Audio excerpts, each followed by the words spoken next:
and might. One nation bound in freedom, peace and unity. Hey, that's all. Oh, yeah. Arise, oh compatriots, Nigeria call obey, to serve our fatherland with love and strength and faith. The labor of our heroes past shall never be in vain. To serve with heart and might, one nation bound in freedom, in freedom, in freedom, peace and unity. Arise, my people, arise, my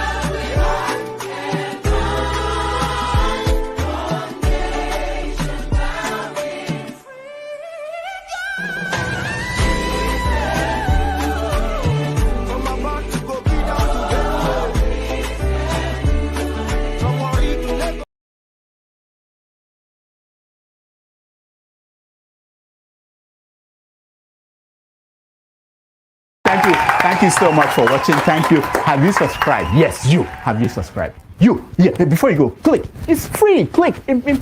Just that's it. Have you subscribed? You are laughing. Have you subscribed? Have you subscribed? Thank you. Thank you. Thank you. Hey, madam. Thank you so much. I can see you. I can see you. We have to get to 100,000 subscribers. This by the end of the year. How are we going to do that if you don't subscribe? Yes, you. Yes, you're about to click off. Why? Have you subscribed? It's free. If you don't, ask your son, ask your daughter how to. Just one click. Thank you. Thank you. I see you. Aha. Thank you very much. Thank you very much.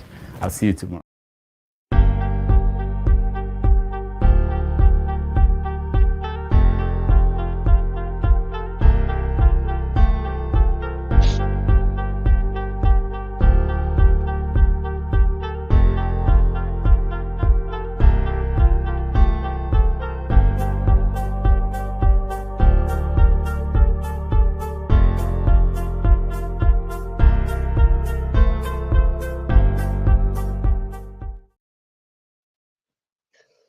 Good morning, good afternoon, good evening, depending on your geographical location. Thanks for joining me this wonderful Thursday on this special segment we're having this evening, titled "Righteousness Exalts a Nation, but Sin is a Reproach to what?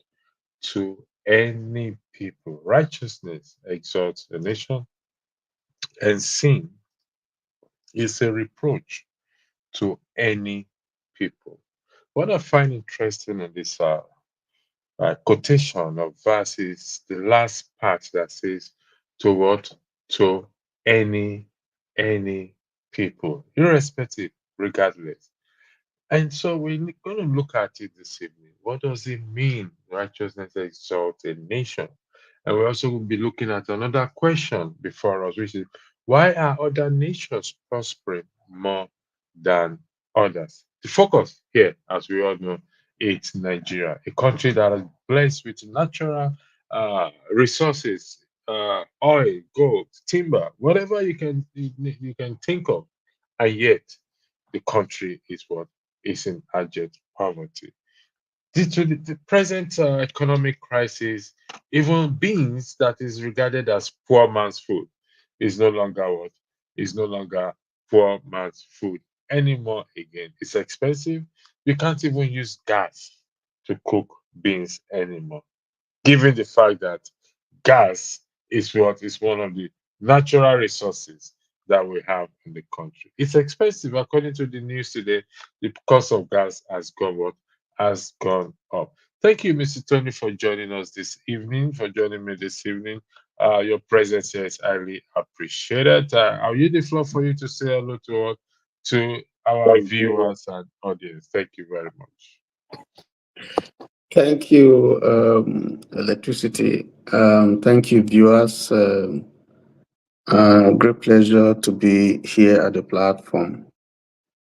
This topic is, for me, very apropos. It's one that is germane. It's one that um, speaks to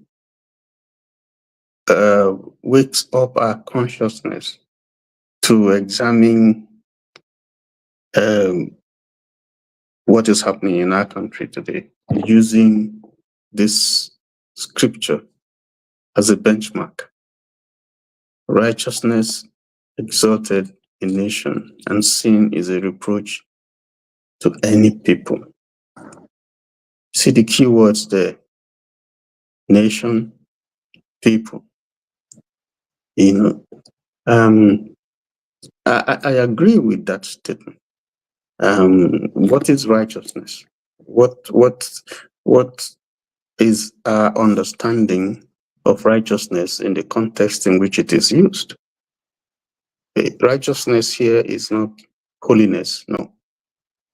Righteousness here simply means doing the right thing.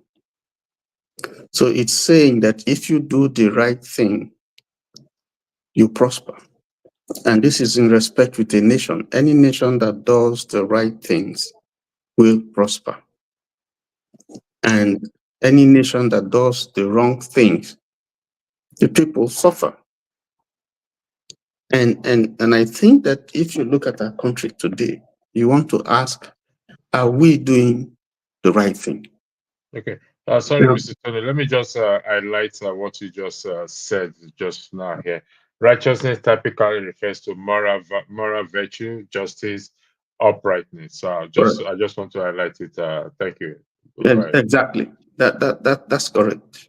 You know, any country that looks and works for the greater good of the population, of its population, does well. Conversely, any nation that treats its people poorly, whose policies are not geared, whose policies and the implementation are not geared to the welfare of the people, there's going to be trouble. People are going to be disgruntled. They're not going to put in their best. And then, as you know, if you put in garbage into your computer, what you get is garbage.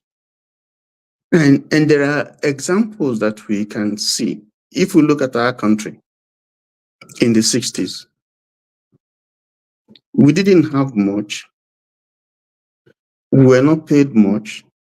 But our currency, for instance, the pounds, the shillings and pence were very, very strong. If you look at the exchange rate to the dollar or the pounds, it was very, very strong in our favor. The systems were working well. People were basically okay. You could go to school, free. There were visible evidences. There was job, agriculture, and so on and so forth was good. Every region was doing its best. And so our country prospered more, even though it appeared to have less resources than we have now. Okay. If you look at our Thank you. society. Sorry, Mr. Tony, for interjecting you. I'd like to seek Dan Revolution. Welcome. I'd like to thank those of us in the comment section. I will be highlighting some comments, Mr. Tony and Dan, for us to weigh in on as well too, because those in the comment section, as you know, they are one of my greatest family. In the comment section, they like to hide there. I don't know why they don't want to come on the platform, but they are still part of the family. I'd like to Dan, welcome to this evening program. Here it says, okay, for us, yes, sins of greed and corruption, bigotry, tribalism, religious cultism, AIDS, thievery, banditry, kidnapping, terrorism, and many hundreds of others. May God help us. Good day, everyone. Now, here is what I'm throwing on the floor here. Are there no corruption in other nations, such as, for example, the United States of America, United Kingdom, Canada, countries that prosper and take care of what their citizens. Are there no issues of corruption, bigotry, tribalism, or racism, depending on where we have religious cultism, AIDS, thievery, banditry, kidnapping, terrorism? These issues are equally there as well too. I stand to be corrected if they are not there. But yet, they are what? They are prospering. Many Nigerians who wants to what? Will do anything to get to that one. To that, how do they call America? God's own country, which is what they call America. So could you please weigh into this? Let me start with Dan, if you Dan just joining us. Dan, can you weigh in on this, on that highlighted there? Are these things also in other countries like America, United Kingdom, Canada, countries that are prospering, that are doing well and taking care of their citizens? If they are there, why are they still prospering? Yeah, good evening, Andrew and my brother Tony. Yeah, good evening. You see, when you want to talk about Nigeria, you have to sample. There's one thing we call in Lagos sample.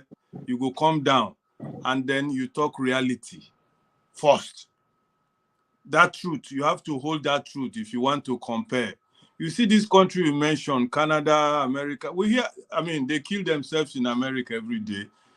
People shooting themselves. They have a problem also there.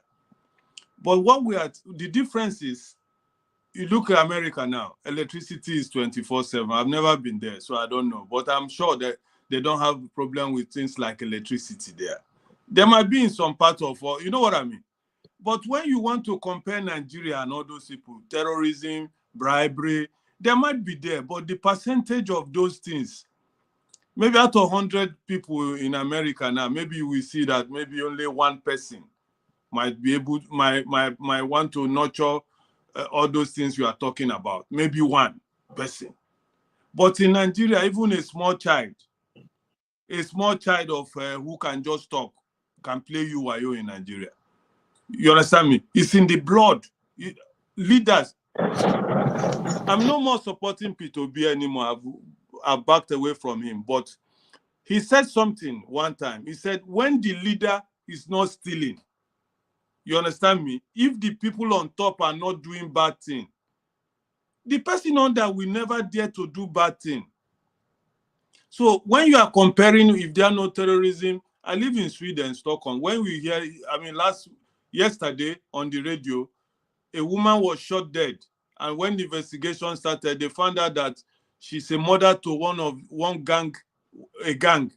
these gang people. So maybe they killed the mother just to punish that gang boy. You understand me? So there are also these things here, but you hear this thing once in a blue moon. You just hear, oh, everybody will be shocked. You understand me? So, and it's not here, you cannot talk about police. If you are driving, for example, I'm giving an example of your question. Example, you are driving, maybe you drive on a wrong lane. Police will come behind you, flash their light, they stop you. You know what they will ask you? Do you know why we are stopping you? Of course, if you are honest to yourself, you know why. Oh, yes, I'm good evening, sir. Yes, I drove in a wrong lane. They say, well, please. They look at you, you use the alcohol, they blow your alcohol to know whether you are okay first. When they find out your alcohol is negative, they check your driver's license, they see that you are permitted to drive. In 100% of that case, 99% will be a warning. They say, my friend, we saw that you are doing this, please don't do it again. They let you go. In Nigeria, the police you did not commit offense, they are trying to put offense upon you. Not to talk of when you commit offense. You understand me? You go to I travel to Africa many times. The people you want to give a job as immediately they know you are from somewhere Europe, they gang against you first. These are people that you know many years ago, but that now your life have changed. You live in Europe. You come, whether you are surviving there or whether you're not surviving there. So this thing is in the blood of Nigerians. It's there inside the blood. Even the one who call themselves pastor, I'm not criticizing them, but I've seen the ones who are heading churches. When you come to that place, I used to sell musical instruments. You carry musical instruments with them. They need it. They will pretend as if now they beg them to buy. Just to fuck you up, just to remove that gain where you're supposed to gain inside. I've said it in many cases. I think the black people or Africans, we have a peculiar problem that can never be wiped out, no matter how education, how you confess to God. It's inside our blood, Andrew. It's inside there. All these things are there. That's what I can tell you about. It's in the blood, though. Mr. Tony, do you agree with that this revolution, that this thing is actually that's a very strong God, that's a very strong claim you are making, that it's in our blood. Are you suggesting, Mr. Tony, is this truly in our blood? Because blood is a very strong thing, a powerful thing.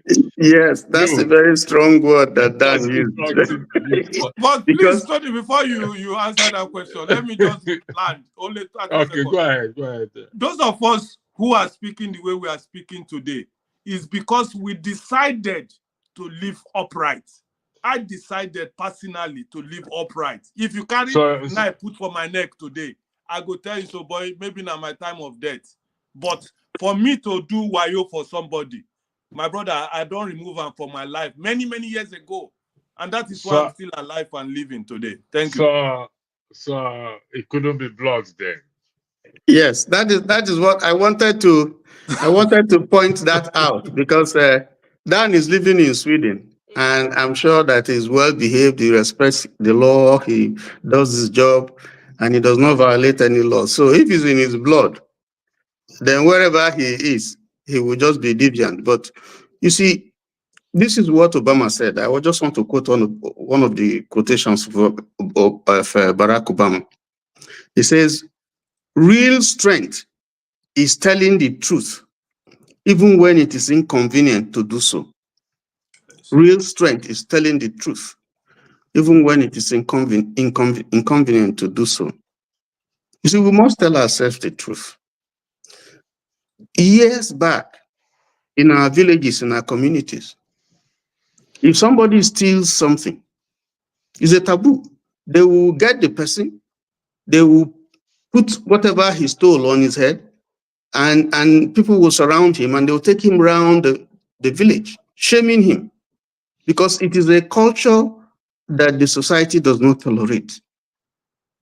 So what happened? The question is, what now happened that today people can even steal, and they are giving chieftaincy titles, and they are giving front seats in the church, and so on and so forth.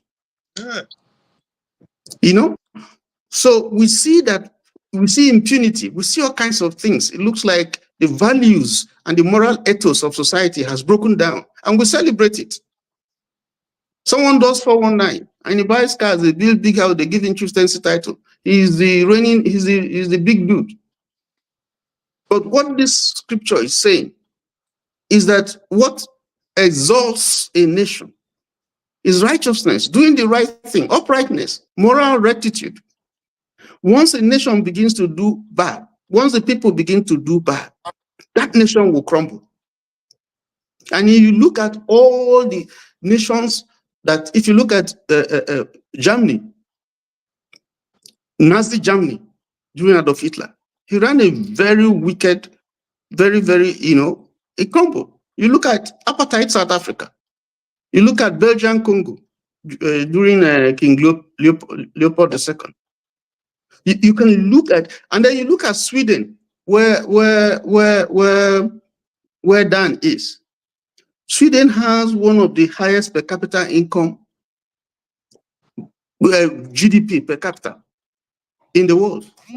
Sweden, Denmark, Switzerland, because they treat their people well.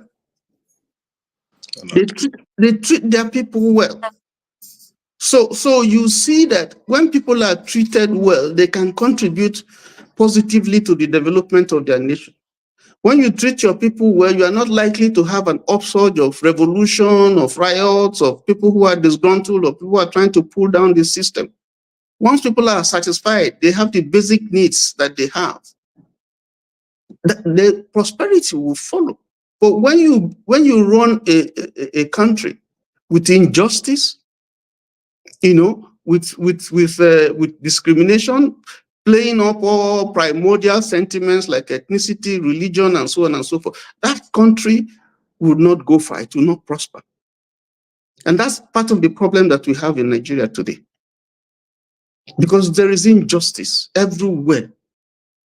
The systems, those who are supposed to do what they know what they're supposed to do, they will not do it.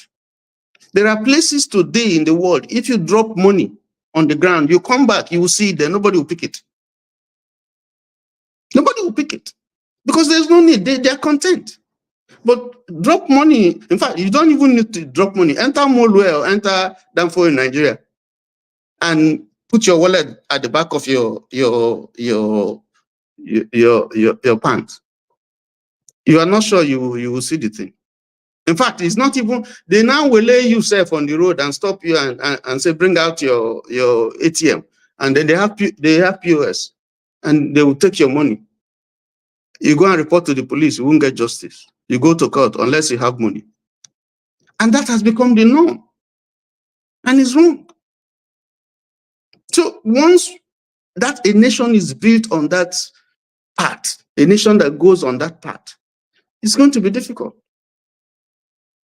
It's going to be difficult. The people will suffer, the people will groan.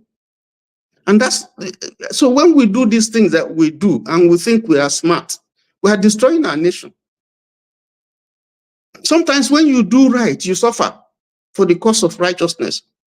That's another thing that drives people. When they're doing right, you find yourself in an office. You don't want to take bribe. You are the one that is telling the truth. They suffer you because they kick you out of the system because they feel that, they just give you a big office and you have nothing. So once, look at Nigerian Airways, for instance. One of the reasons why Nigerian Airways died, our friends who work there, they are traveling because they work in Nigerian Airways, they will not pay. They take their families, they take their friends. They didn't know that they're destroying the system because you are denying the airline the revenue that it will use to run the system, to maintain the system, pay salaries and so on. So every time they are going, they go to London. Then there was no visa. You go to London, if you work there, you just enter Nigerian Airways free. You go, girlfriends, everything. Systematically, they started destroying the airline. And they didn't know that what they were doing will have an impact that will affect everybody. And so when the system crashed and they are now crying, their salaries are not paid. This one, I was just laughing at some of my friends. I said, but I told you, these things that you people are doing, you will pay for it one day.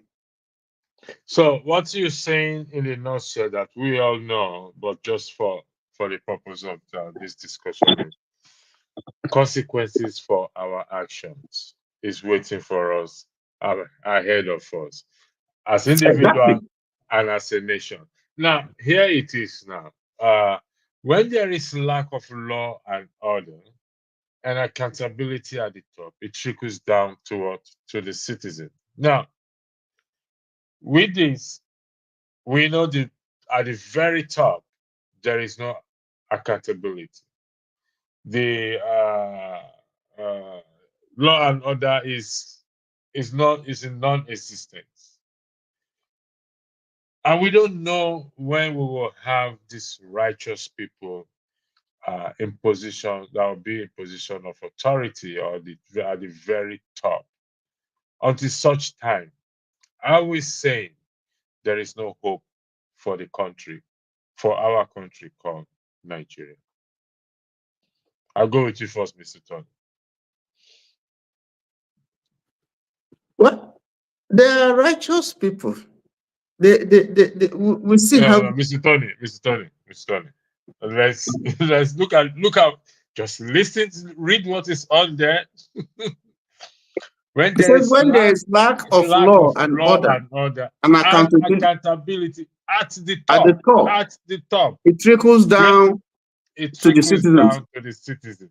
Now, Well, yes, at there's the a, very top, presently, at the very top now, from well, the president to there's the vice president, to the Senate president, to the lawmakers, to the governors, from to the top to bottom, former according to Buhari. Yaya Bello, to Wike, to every one of these are the people on top.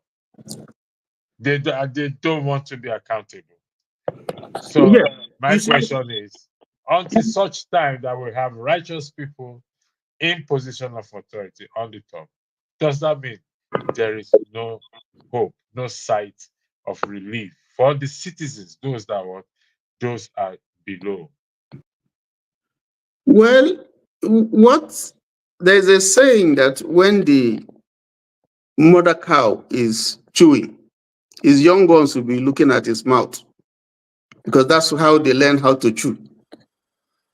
You know, so and I think what has happened, just like Dan has said, quoting Obi, if the man on top is not stealing, is not corrupt, they no burn the person where they down to go and steal.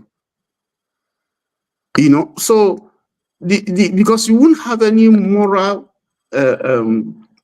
reason to question someone if you are stealing. It's impossible.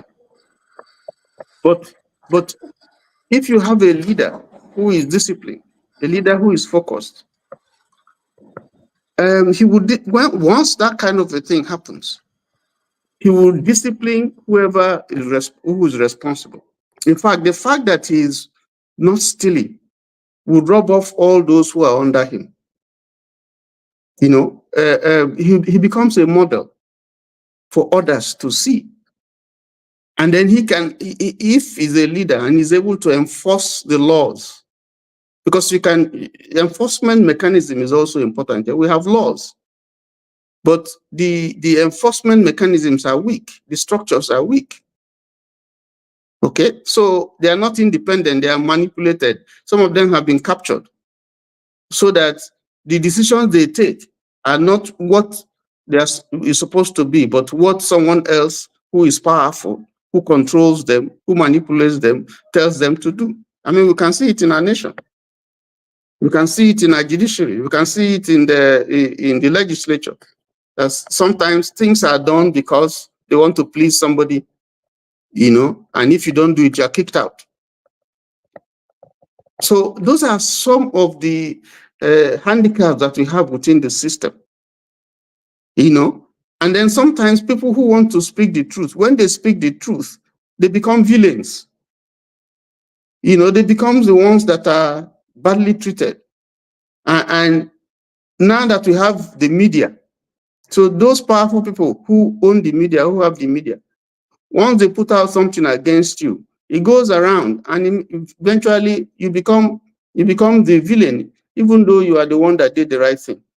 So there are problems that we have, but that doesn't still mean that we don't have honest people in the system. Just that they are being frustrated and they are being shut down by the system that has captured almost everything. So, Thank you. like Dan used to say, we need to dismantle that system that is preventing people, you know, who want to, who good people to emerge. Because until that is done, it's going to be difficult. All right, thank you, Mr. Tony. Mr. Blackstone, welcome, welcome to the show. Dan, before I go to Mr. Blackstone, to continue where Mr. Tony stopped, I'll ask you the question again. At the top, the president is number one. There are several question marks on his character. And like he says there, it trickles down to what? To the citizens. Do you think there is hope inside why this current administration is up there? Do you think there is hope for the ordinary man walking on the streets who can't afford, some cannot afford 3 square meals? like I said on the news this evening, they were talking about the price of gas. Even you can't use gas to cook beans again, my favorite food. Someone says a poor man's food. No problem. Food is food. Poor or rich. Even the rich cannot even eat beans now.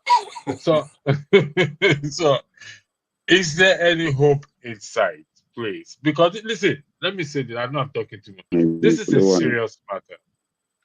This is a very, very thank you for Libby for joining us from Nigeria. This is a very serious matter, so we should not joke with it because there are people really suffering. So, Dan, I'll give you 5 minutes. I mean 3 minutes because we're having more people in now, so we got to time each other. Then I go to Mr. Black. No, I'll give you 5 minutes. We just five here or 4 of you here. Then I'll go to Blackstone. Then I'll go to Foley. No, before I go to you, Dan, sorry, Blackstone, I beg your indulgence. Let me go to Foley B, who is joining us from Nigeria. He probably has a breaking news for us. Foley B, has the price of gas now gone to 500 and a derica of beans now 150, please? Do you mind telling us what's happening in Nigeria right now? Thank you. Chris, I don't know I don't know the guys you are talking about. Which gas is 500? I'm asking. I mean, I thought you joined us. Want to give us the good news? Gas is 1,500 now. For how many kg? One kg. 1 kg. So yes. If you are buying 5 kg, it's now 500, 5,000 something. If you are buying kg, that's 7,000. 7,000. Yes. I know asking this is very difficult, but what is the look of things there, please? As usual, Nigeria is adapting. You know, we love to adapt. So we should not complain then. We should close shop and go home. No, is that what you're saying? If it's all about complaining, we are the master of complaining, but the only thing we don't act. We are good at complaining, but we don't act. No action. We all know the problem. We can analyze the problem from now till next year, but nobody is acting on how to solve the problem. So, in your opinion, besides the going to election, what other solution do you think Nigerians, the citizens, can apply to solve the problem? I really believe that Nigeria has to activate the citizenship action. They need to be. We have to be active. You know, the reason why these people are actually taking us for granted is because we don't. We complain, we lament, but we don't challenge them the way we're supposed to be challenging them. Nobody is challenging them. We only complain. We complain within our sitting room, within our beer parlor, bar, inside taxi. We can complain, but we are not challenging government. I think that power is what we need to activate. Power of challenging the government, challenging the authority, questioning them. Why are you doing this? Why must you do this? Who is doing this? When you say questioning them, okay, I believe there are. Sorry, gentlemen, please indulge Mr. Toa and Mr. Foley B because he's joining us from Nigeria. When you say questioning them, what are the? How do we question them? I mean, these are individuals who lock themselves up either in Abuja, the state capital, the national capital, or their state capital. And they don't relate with their constituents. They don't relate with their constituents. How do we get to the point of questioning these people and holding them accountable?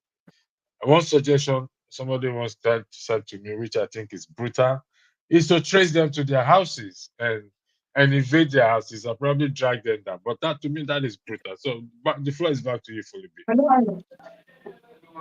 You know, when you make people, there are things you can do to people that they will not even know how to even fight you, even if they know you are their enemy. There are things you can do to them, make them hungry. Anytime you come around them, throw peanuts to them. They will celebrate you. And this is the reason why Nigerians are not be able to challenge the people in power.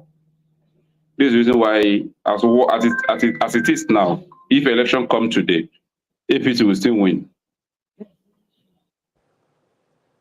Because they will still come around with their peanuts to give out to them, and so that they can continue the job for them. That is where you will see, hey, okay, Joe. That's why you see family of 4, family of 5, that they will line up themselves on a line to go and vote because of 5,000, because of 20,000. For what? Okay. It's back again. Joining us from the Nigeria is Foley B. Foley, let's just push further on this issue of. I was discussing this about what poverty has caused in Nigeria today. That like what Foley B is saying, queuing to pay for getting 5,000 naira, no moral, no value or consciousness again. Uh, uh, how do we go about? Because really, it worries me a lot. I have to be honest. I was talking to a friend that the small hope I have for Nigeria appears to have disappeared. Pop up, it's gone. Appears to have gone, and that is frightening to me myself. Because I'm a strong believer of the country, no matter what anybody says. So, in your opinion, before I go to other panelists, besides what you just said, holding the people accountable, I'm thinking, what's that tangible thing we can do right now, as of today, the people can do to turn around this, because I believe the power is still with the people, to turn around the situation. Today, the 24th of October, going into the 25th of October, what exactly can we do? If you have Okay. Okay, I think I will stand. Let me just come from another angle of the way I understand it. And I'm very sorry if anybody belongs to the group that I want to mention today. I'm not saying this to insult anybody, but I'm just saying it as a fact and as a reason why we are where we are now. The day the obedient allow someone from the system to pilot the affair of the revolutionary movement, that was the day we actually lose the battle. I don't know if anybody is getting what I'm saying, because had it been the obedient are actually being leading by a leader who is actually with people, who is actually supporting what people should be looking at. By now, they're supposed to be leading a kind of a movement or a revolutionary movement. Even all this suffering, we're supposed to be coming out. As I'm talking to you, we're supposed to be on streets. At the we have someone who can actually lead people. Because what we need now is someone to lead. But the way the pendulum shifts to, the person leading them is not a fighter. It's just a part of the system. But the system is being leading because obedient have the number in place. They have the energy, they have the voices, they have the system in place, they have all what it takes to even do something. But the problem now, the person leading them is not giving them the direct direction where they should channel their power on. And that's where the problem is. And had it been the system is being leading by a real revolutionary, by now, they will even remove subsidy the way they remove it without us coming out. They can't be. You said you are selling petrol at 600 naira. We are still complaining. This same you still move it from there to 800 naira, from 800 naira to 1,030 naira. I'm talking about official NNPC price. If you are buying petrol now in any filling station, apart from NNPC, you'll be buying like around 1,150. And nobody is even telling us what to do. Nobody is leading the movement. And we are waiting for 2027. And 2027, these people will still come the same way they are now. Instead of us to be dialoguing or discussing about how to fix our INEC now, Obi is not saying anything about it. He's just going around doing his sweet talk, waiting for 2027. And in 2027, there's something that happened in 2023 will still happen. They will still also to go to court. We'll still go to court. And yet nothing will happen. Yeah. So our matter, our discussion now should be who is that person that are ready to lead us? Like we want to go for a battle. You don't send an army of lions to a battle and you allow a sheep leading them. Okay. Thank you, Foley B. You've thrown a spanner into the works. So, even though we are still on the same topic, righteousness exalted nation, but sin is a reproach to any people. Dan, I think it's you, then Blackstone. I think Blackstone. Well. Following on what Foley B just said, in terms of the obedience are in they have them in numbers. I've always argued, and this is my argument. I shouldn't be. I don't have opinion here, but for today, allow me to have opinion here. That Obi has the numbers compared to other candidates, and the numbers, according to what's his name, Dele Farotimi, that Obi then has been able to raise enough army who are ready to die for the truth. And the truth in the present context of Nigeria is that the country is not working, and we need people who are ready to die, to sacrifice their life. Please, forgive me for saying that. To sacrifice their life. And Peter B is not doing anything in terms of this matter to galvanize the obedient. It takes the streets, a peaceful protest, a protest to rule and occupy the state house, the government house, occupy the chambers, the red and blue chambers, if I'm correct, occupy anywhere that needs to be occupied, as the Bible says, occupy till I come. So, do you agree in terms of what Foley B says? I'll start with you, Revolution, then I'll go to Dan. You have 3 minutes. Do you agree with Foley B's argument that Peter B has failed in that regard? Thank you, Foley B, man of prestige, and Blackstone for coming in. You know, before I started talking today, I told you that I'm no more a supporter of Obi. That's what I started with. And on this platform, I've called Obi a coward. Big time coward. In fact, that man now, I don't even want to see him in anywhere anymore. He's part of the system. People who know the system have told us, Showore have told us clearly that Obi is part of them. Many people started arguing. These are the type of Nigerians that deceive Nigerians. Peter Obi is a millionaire, as far as I know. He doesn't care about us. When he come, he give us sweet words. People, imagine last election. We all know who won that election. If somebody Showore won that election, by now Nigeria, if Showore was in Peter Obi's shoe last election, by now Nigeria will be smiling because he will not let it go like that. People ran around Peter Obi, this you're winning. Let us fight for it. He said no. He spoke in Igbo. That's what it means, that we should cool down. That these people have been here for long. We use suffering, remove them. That's the meaning of what he spoke in Igbo. And we know the country we live in. One of them have come to this platform, to the national television and said, why they are doing this thing to us is because we don't stone them. When he said, the people said, when he was his turn, he did this. Instead of listening, he's giving us a joker. This is how you can solve this problem. Fight these people. These people are not strong. Fight them. But when the man said it, people started blaming him. But you were there. You are the one who did this. You are as if what he did was better than what they are doing now. So, Andrew, to answer your question, you know me, I don't like to waste time. There's no hope in Nigeria, if that's what you are asking us. there is no hope in that country as far as today is concerned.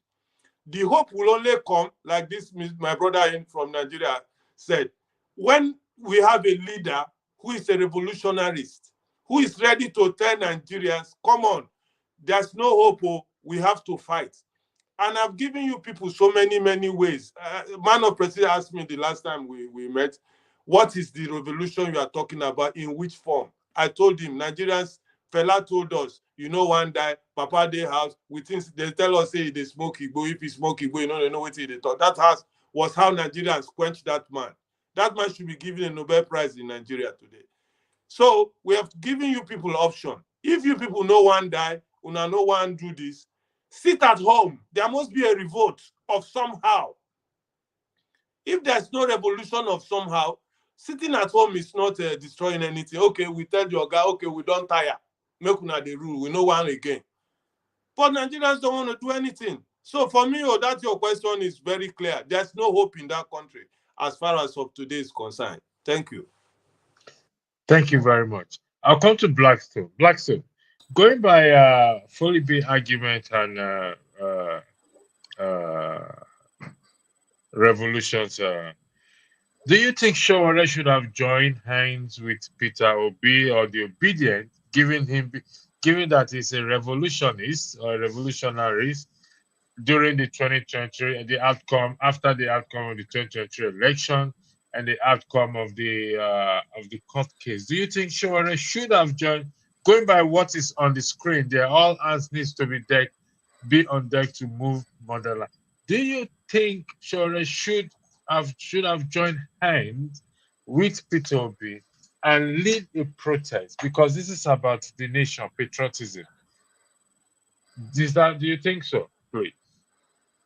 Thank you, Electricity, and good day to everybody on the panel and those in those on the comment section. I just want to say something here. If we go back to the demonstration of occupied Nigeria at that time, we know the people that were involved in that demonstration, Occupy Nigeria, when Jonathan wanted to remove the subsidy at that time, the subsidy.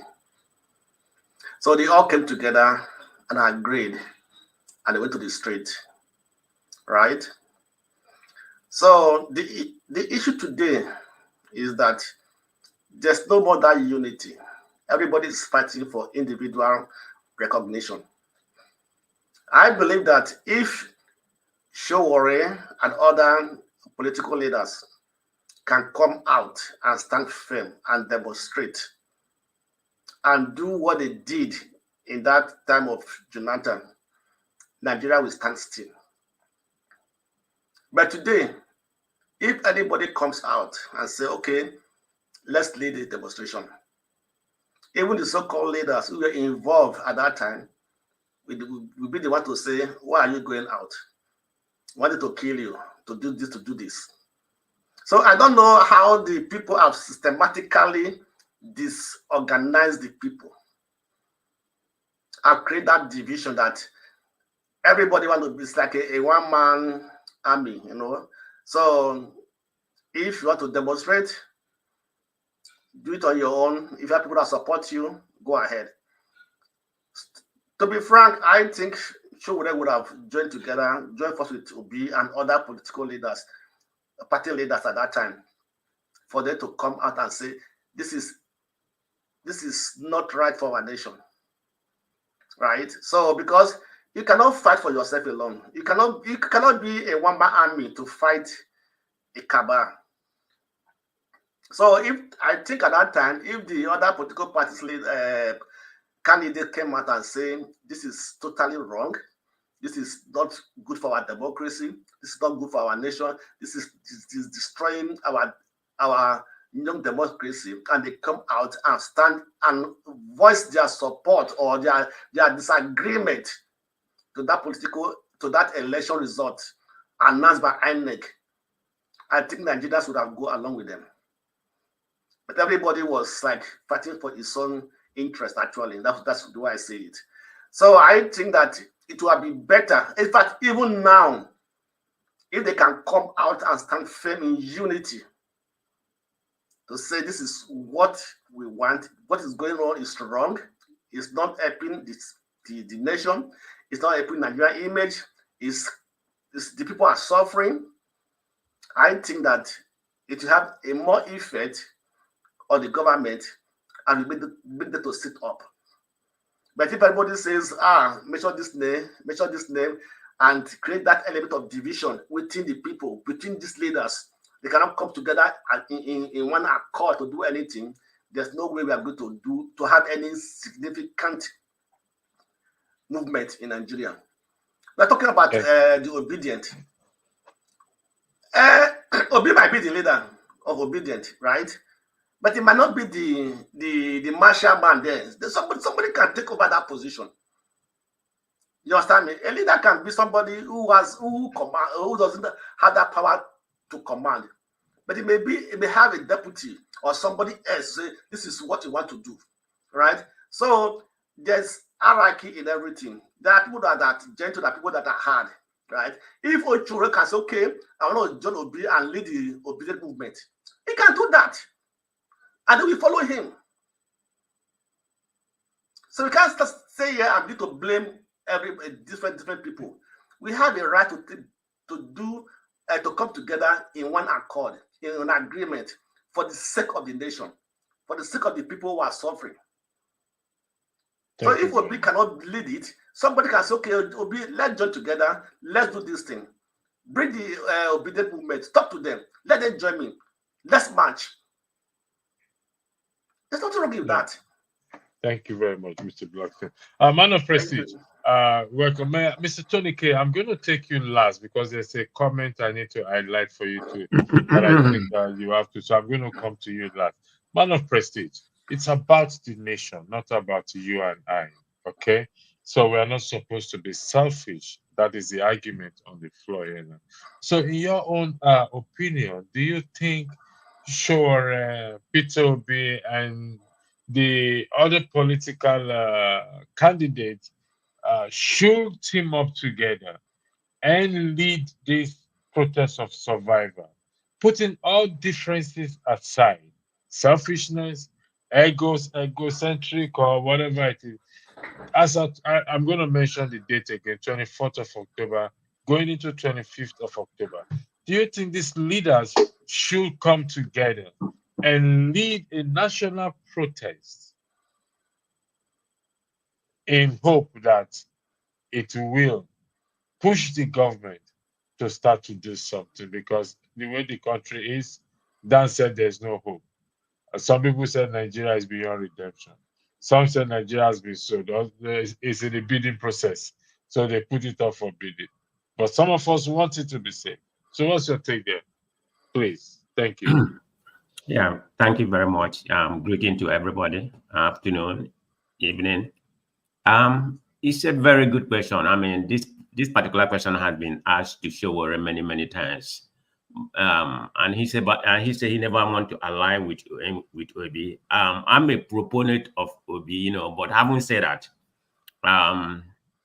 his idea of try to come into power, try to revolutionize Nigeria, like Revolution said, there are two different kind of revolution. One of them has to be through the violent. The other one is more of a peaceful dismantling of the present system, like, having a new national,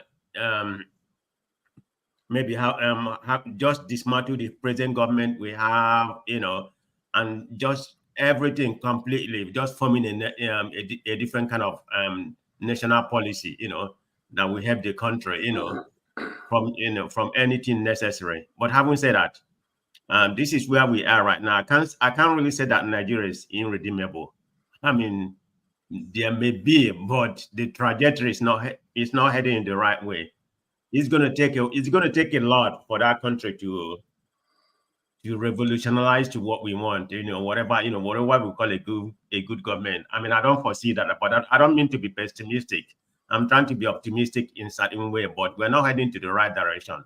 I mean, every day is a problem. I mean, look at what just happened, the reshuffling of cabinet and, All those are nonsense. Nothing really transpired from there. So let's not even go. Let's not even go there, you know. So that's a mess. I mean, you didn't reshuffle the cabinet to people that really matter to shape the economy. All those people you reshuffle are just Madam President, are you saying that Bianca Ojukwu, the pretty lady, she's not worthy of being a minister? Am I going to eat pretty? What am I supposed to do? That pretty will go shop. I mean, I have more politics surrounding me. Okay? So it's not about freedom and some of that. That don't do me any good. But having said that, you know, that just whatever that may be. After all, she's a junior cabinet. It's not even about her. Whether she accepts it or she doesn't accept it, that's her prerogative. So I'm not going to go into that. You know, I'm just saying the whole cabinet, the people that matter, you know, that's where it's supposed to, like the finance minister and all that, you know, the top minister that matter, that shape the economy. You know, all those ones like Uju, Kennedy, and some other nonsense. It don't make any sense to me. But let me stick with the present question that we're asking, you know, whether the right-minded people should come together and join in order to, you know, rescue that country. Yeah, I believe there are some right-minded people, but the machine we have in that country is so strong. Just the Nigerian mentality, you know. When you go man of prestige, want to join them. Man of prestige. We're talking about Showore, Peter Obi, Atiku, Kwankwaso, and the likes of Prince Adewale, any of the presidential candidates. No. If they have to join, Atiku doesn't have to come in. Maybe Kwankwaso, Atiku should just get out of that. You know, it shouldn't be part of the changes. Adewale, P2B, if they can be able to put their steps together, you know, Adewale, Showore, maybe Kwankwaso, you know, because I've not really ruined the country or something like that, but to a certain end, he was a part of them because he was the governor. Obi was part of them, he was the governor. Is it possible in that Nigerian space for me to get people like just Showore, people who has not been in the government before? That would have been good. That's what I like. I mean, I like Showore a lot. You know, Obi is part of them. You know, it doesn't have, I'm not saying his idea is not good. I like Obi, but I can't see Obi, you know, rescuing Nigeria where it is right now. And it's going to be very, very difficult to get people like Showore. How many Showore do we have in Nigeria? That's the problem. We don't have a lot of them, you know, that's totally going to change that country. You asked me a question, do I see Obi? It would have been good if we can have people with very like-minded, you know, somebody who's part of the inner circle. Obi is part of the inner circle. Kwankwaso is part of the inner circle. But if they can, you know, be able to bring their ideology together with somebody who like Showore and be able to change that country, yeah, that would have been a very good thing. I don't think that's going to be possible. You know, I'm sorry, I hate to be pessimistic, but that would have been okay. What about Atiku? Atiku, all those people, no, they shouldn't come into that. But if we can have people like Showore, how many Showore we have? Probably none. But Showore, in my opinion. So, all right, thank you. Folibi, are you there? Yeah, I'm there. I'm still here. Yeah.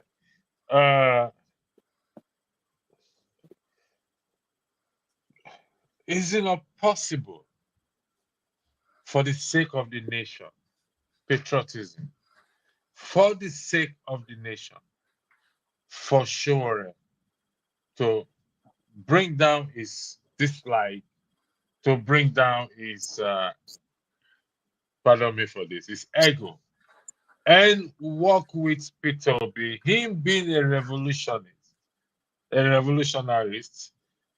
and join forces together and lead the protests. Remember, it is for the nation, taking one for the nation, taking a bullet for the nation, because it's all about the nation, not about individuals.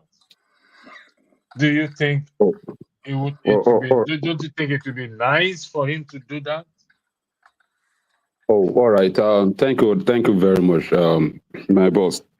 You know, if you really want to solve a problem, you need to identify what that problem is, and provide a solution to the problem. So in 2017, the first outing that I actually have with Showore, the message is this. So far, Nigeria has been divided into two in every 4 years. And every year, they will present two criminals for us. They will have us to choose one between the two criminals. Now, the reason why Showore actually came in is this. How can we have a thought force, a genuine thought force, that wherever we are doing our fighting, you know, in the past, wherever Showore and his colleagues put everything in place to make sure they expose the government so that people can see the rust in the government. At the time that we're supposed to organize ourselves, these people, they were the one doing politics. None of us is in the politics then. These people are the one in politics. They always bring themselves back. They organize themselves. They will regroup themselves in another different dimension. But the real revolutionaries are not even getting involved in politics. So it's the same people that is taking over whatever those guys have been doing to expose the system. They will still corner the process and still take over the power. Now in 2017, he said, we have been doing it without being a partisan person for so long. So this time around, I think as we were fighting, we need to create a political movement where, as we are fighting, somebody from that body will be going to the politics to represent our wishes. This is the reason why Showore came in 2018, 2019 to campaign. Okay, and after the 2019 election, he noticed that election alone cannot solve our problem. If these people are the ones that are still conducting the election on our behalf, they control the INEC, they've stole a lot of money to manipulate the election, they control the talk, the children they refuse to train to school, they control them, they control the police force, they control army force.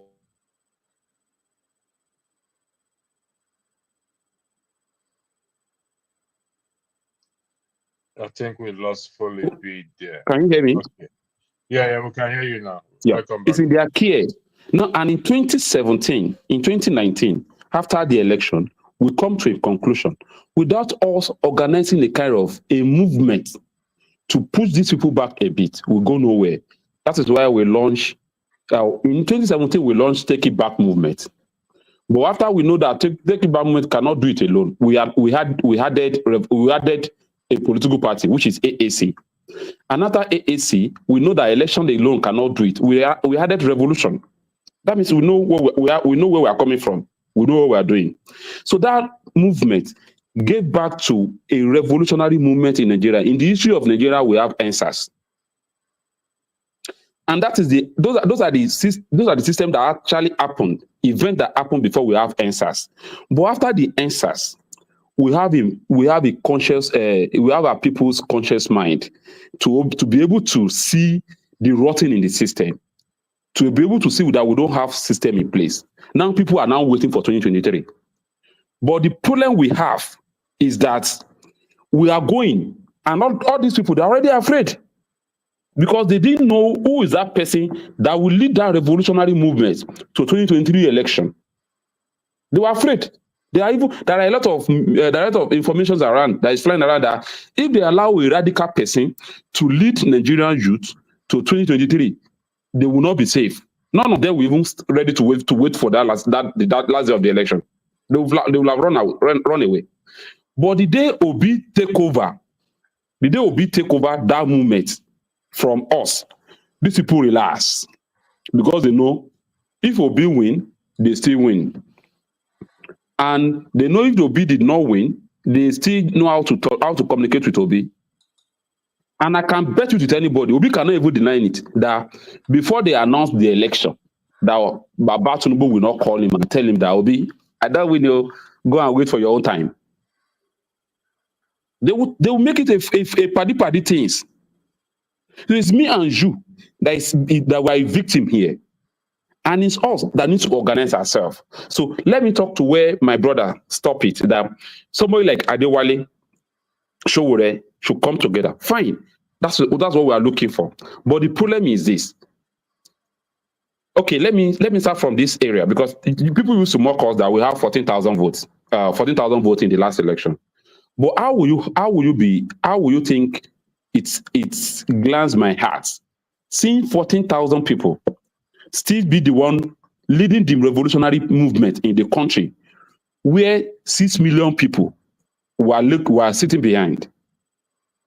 The last protest was actually organized by the 14,000 people, the one we have in Nigeria. But the one we have 6 million are not doing anything about it. So if you are talking about we coming together, it has to be somebody who understands where the problem is, and they will not allow the way the system is being programmed to affect is whatever he believes.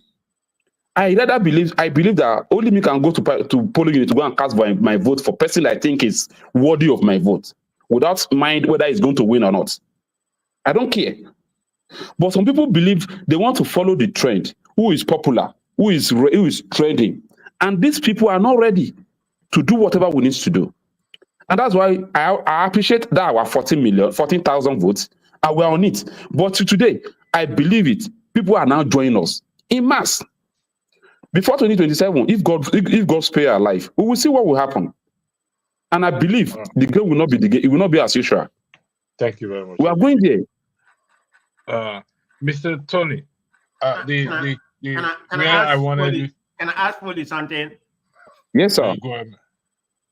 Okay, Foley, my question is, what is Showere, or what are you doing in order to get the present youth movement, like the obedience for say, to come back to Showere? Because part of obedience right now is to be under Showere. What are you doing, to mobilize them, to come to your own fold in order to, achieve whatever, ambition you just... Man of Prestige, you see, that question I wanted to ask you, so we will go around Okay. in doing it. But thank you for pointing that question out. I really appreciate it. We'll come to that question. If I forget, I will ask you to ask that question again. But this is one thing I want us to do. 2 minutes each. I'll give each of us 2 minutes. If you have evidence, please support your argument with evidence in respect to what I'm about to say. There is, we lost Folibi, but probably will come back. There is this claim that P2B is part of the establishment. However, P2B pride himself, campaign on transparency, accountability, and everything we can think of. So how is this person who is earning himself a nickname is Mr. Go Verified? He told the above Benin to go and search if he finds any land in his name when it was a government, or he should bring it, then he's going to step down. How is this person? People are saying that it's part of this corrupt establishment, or is allowing the establishment to use it. 2 minutes each to you, gentlemen. I'll start with you, Mr. Tony. Thank you. To answer, well, my view is that Obi may be in the system, but is not part of the system. Because if you look at his history as a businessman, he didn't follow the usual pattern of those people who live in Ikoyi or drive company cars or live a lifestyle that is typical of the bourgeois. He lived in Festac when he was offered accommodation in Via and Ikoyi. He declined it. He declined the cars they gave to him. He declined the allowances that they give to him. Even as chairman of SEC, as chairman of banks, he never. Now, when he went for governorship, he went to a party that didn't have one single person that was voted in, either at the local government level, state, or federal. He went in there, and there was a cabal there, if you remember, in Anambra State. There were the Uba brothers. There was also Ifeanyi Uba. There was Emeka Ofo. They held the system in Anambra State. It was a cabal, it was a PDP cabal that held after Mba Junuju. Obi challenged them, and he defeated them hands down. And because he's not part of the system, they impeached him twice. He went to court. So if he's part of the system, why would they impeach him? He fought them to a standstill and totally dismantled their power in Anambra State and installed his own. Now, when he left, he became an advisor to Goodluck Jonathan. And again, I have mentioned it in this platform, that when it was decided, when in a meeting, when it was tabled, what the foreign wealth fund would be used for, the 36 state governors, all of them, I mean, the governors, all of them said they should share the money. It was only Obi that said, no, we should save the money. If we had saved the money, maybe part of the problem that we're having now wouldn't have. That's not a man that is part of the system. Thank you. And then for him, lastly, to go out there and challenge his Oga, Atiku, challenge his party. When he saw the manipulations of PDP, when they were trying to choose who would become the presidential candidate of PDP, he saw the signs. He left and went to see Sule Lamido, who is an elder statesman and the Northern are part of the founding fathers of PDP. And once he told him that, there's no way for him, he left. Okay. He left. Thank you, And he Mr. challenged the system. And he defeated all of them, hands down. Forget about what INEC did. So if you say what we're trying to do now is we are reducing this whole issue, the challenge that the nation have to personalities. It's not a question of personalities. Where is NLC? Where is TUC? Where is Pengasin? Where is NANS? Where is the Academic Union of Nigerian Universities? Where is NOLGE? Where is NUT? There was a time we had a vibrant opposition. And these people came together and they shook the system. If you put Obi together and put Showore together, there's not much they can do. This problem is for the nation. Where are the institutions that are supposed to come together, pressure group that are supposed to pressure government and shake the system? Okay, Mr. Donald, your 2 minutes. They're not there. Thank you. You've used more than 2 minutes. I just want us to revolution. Please stay within 2 minutes. In fact, I reduced it to 1 minute 30 seconds. No, 2 minutes. 2 minutes. 2 minutes. Last with me now. Which one you did? How is Peter Obi part of the establishment? How is he used as a decoy to promote the establishment? Because these are strong allegations being made against a man who hanged himself by the name Go Verify, who is accountability, transparency, beside the Panama Panama paper, he has hanged himself a good name. So how is he part of the establishment? How is he being used as a decoy to promote evil, wickedness in high places? Andrew, you remember the deputy to Peter Obi, Alhaji Dante? Alhaji Dante. Yeah. After the election, he made a statement. When people were trying to the statement. Yeah, the statement he made he said, "I cannot do anything. I'm not the leader of that party. I'm the deputy." And in that statement, before he made that final submission, and he left the floor open, saying, "Nigerians, we have done our own. It's up to you." So when people started seeing Obi as part of the system, we know that Obi is an upright man, like many, many Nigerians. Peter Obi is not the only good person in that country. But what we are saying that he's part of the system is because if you're a captain of a football team and you want to be a successful captain, there is a match that you'll be playing, you will find out that a system must change if you want to win that game. You don't need people to tell you. But if you have taken a Gunje on the corner, then you can just pretend, oh boy, don't worry, we go to court. Which court are you going? Court that you know uprightly that nothing will come out from that court. That is why people started suspecting Obi. And we went to that court, they spread sleeping powder, all of them fell asleep. The thing, Obi is part of them. Now you came, Showore came back to Nigeria to call for protest. Did Obi participate? No.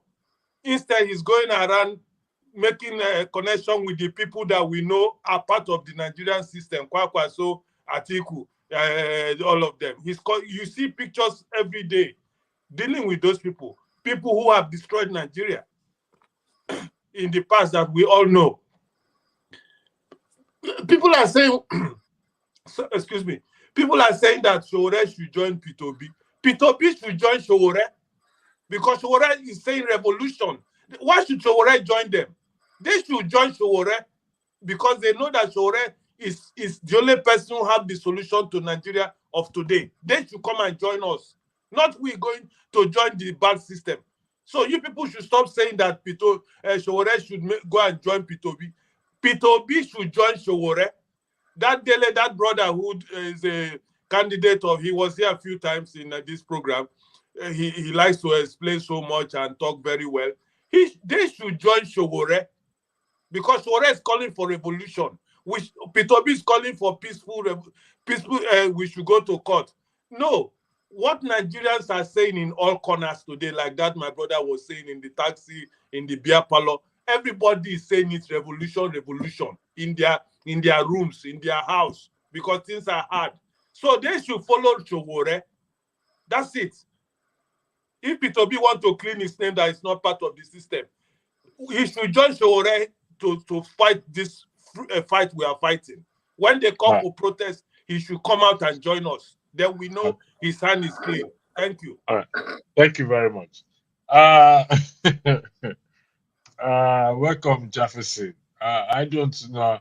Yes, I think, man of prestige, I think we're going to take your question. We'll take it.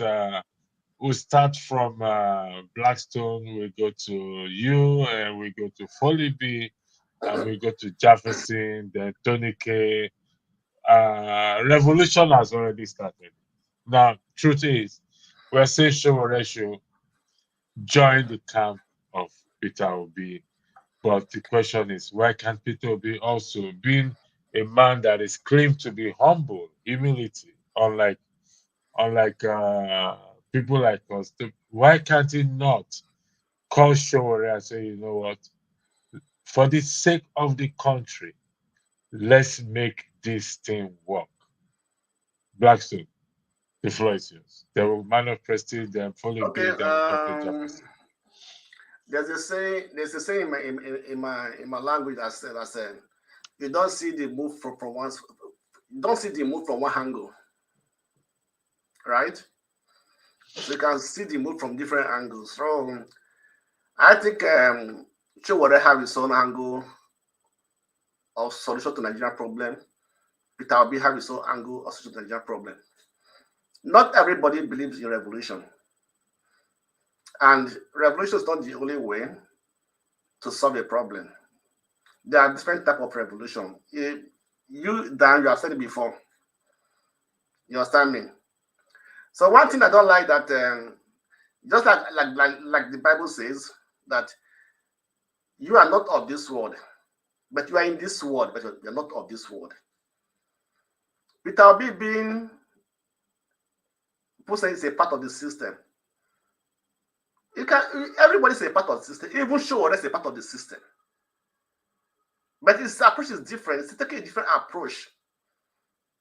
So you cannot label somebody as you cannot label a person as every other person when you don't know his antecedents. So you cannot come here and cannot say Obi took money from somebody whereby you have no proof of it. You understand me? So you cannot say Obi is being bribed or is being used when you have no proof of it. I don't think Peter Obi, who who is trying to give himself a good name, a good record, and in fact, he has a good record and everything, will come down and then say because of this reason, they want to tarnish his image. Like you said, Revolution, at the very beginning, you said you change your mind to live a good life. That's how everybody has a change of mind sometimes. So if you can be within the system and be out of that system because of your belief, of your actions and everything. You are not being carried along in that system. You are not in that bus. You are outside the bus. So that's what who Peter Obi is. He's proud to say it. Go and verify. If I tell you anything, go and find out. And in this modern age of informations everywhere, things cannot be hidden. If it is, like I says, truth will always come at a later. Truth will always prevail over lies. Good will always prevail over evil. So if Peter Obi is lying, definitely one day we know this who he is. Even before Peter Obi even became a politician, he was already a billionaire. Peter Obi was a person that got 4 million pounds without a collateral in the UK. As a credit, 4 million pounds as a credit without a collateral. Go and check it. Is there anybody that can get that? Thank you, man, Mr. Blackson. So what I'm trying to say is that everybody has an image to protect, and let's not come and try to tarnish people's image without a proof that this person is like that. So if Peter B cannot join show whatever because they are not on this, they don't have the same ideology in finding a solution to the Nigerian problem. That's but you said Shores will join him. That's what we are saying, and I'm not tarnishing his image. No, you said that they gave me a bribe, that they gave me something. I did not say that. Oh, please mind my word. And everybody was listening. I didn't say anything about bribe.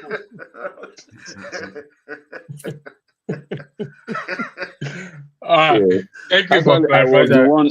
I was the one that said something similar. But what I said is this: because of the space they are all coming from, paddy government of a thing, as Fela put it. I just told you, I believe. I didn't say it happened.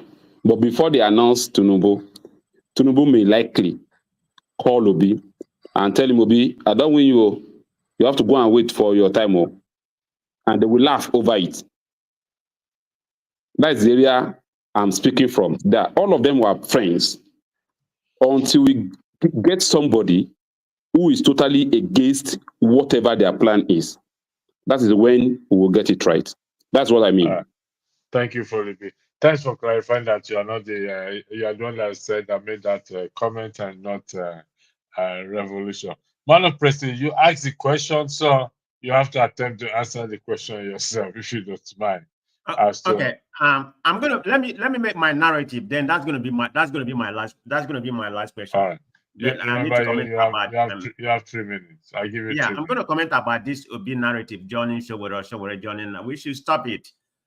For something like that to transpire, it has to be pretty much organic, for them to come align together. I know they have different principle, the different principle of governing in something. So if that has to happen, just because Showore is more of a revolutionary in the sense that everything has to be dismantled. Obi is an inner circle who wants to come in and bring their, bring it small, soft. But Nigerian space is a very difficult, place for you to do that, But is that possible? Yeah, that could be very possible because they have different ideology. But having said that, let me talk about P2B, being part of them. Yeah, to a certain extent, he's part of them. I think it's Mr. Tony that properly said it. Yeah, he's part of them because he has been a governor, has been former vice president candidate, something like that. He has been in Nigerian politics for a long time. I'm not from Anambra, and I just started following Nigerian politics in the last 3 years.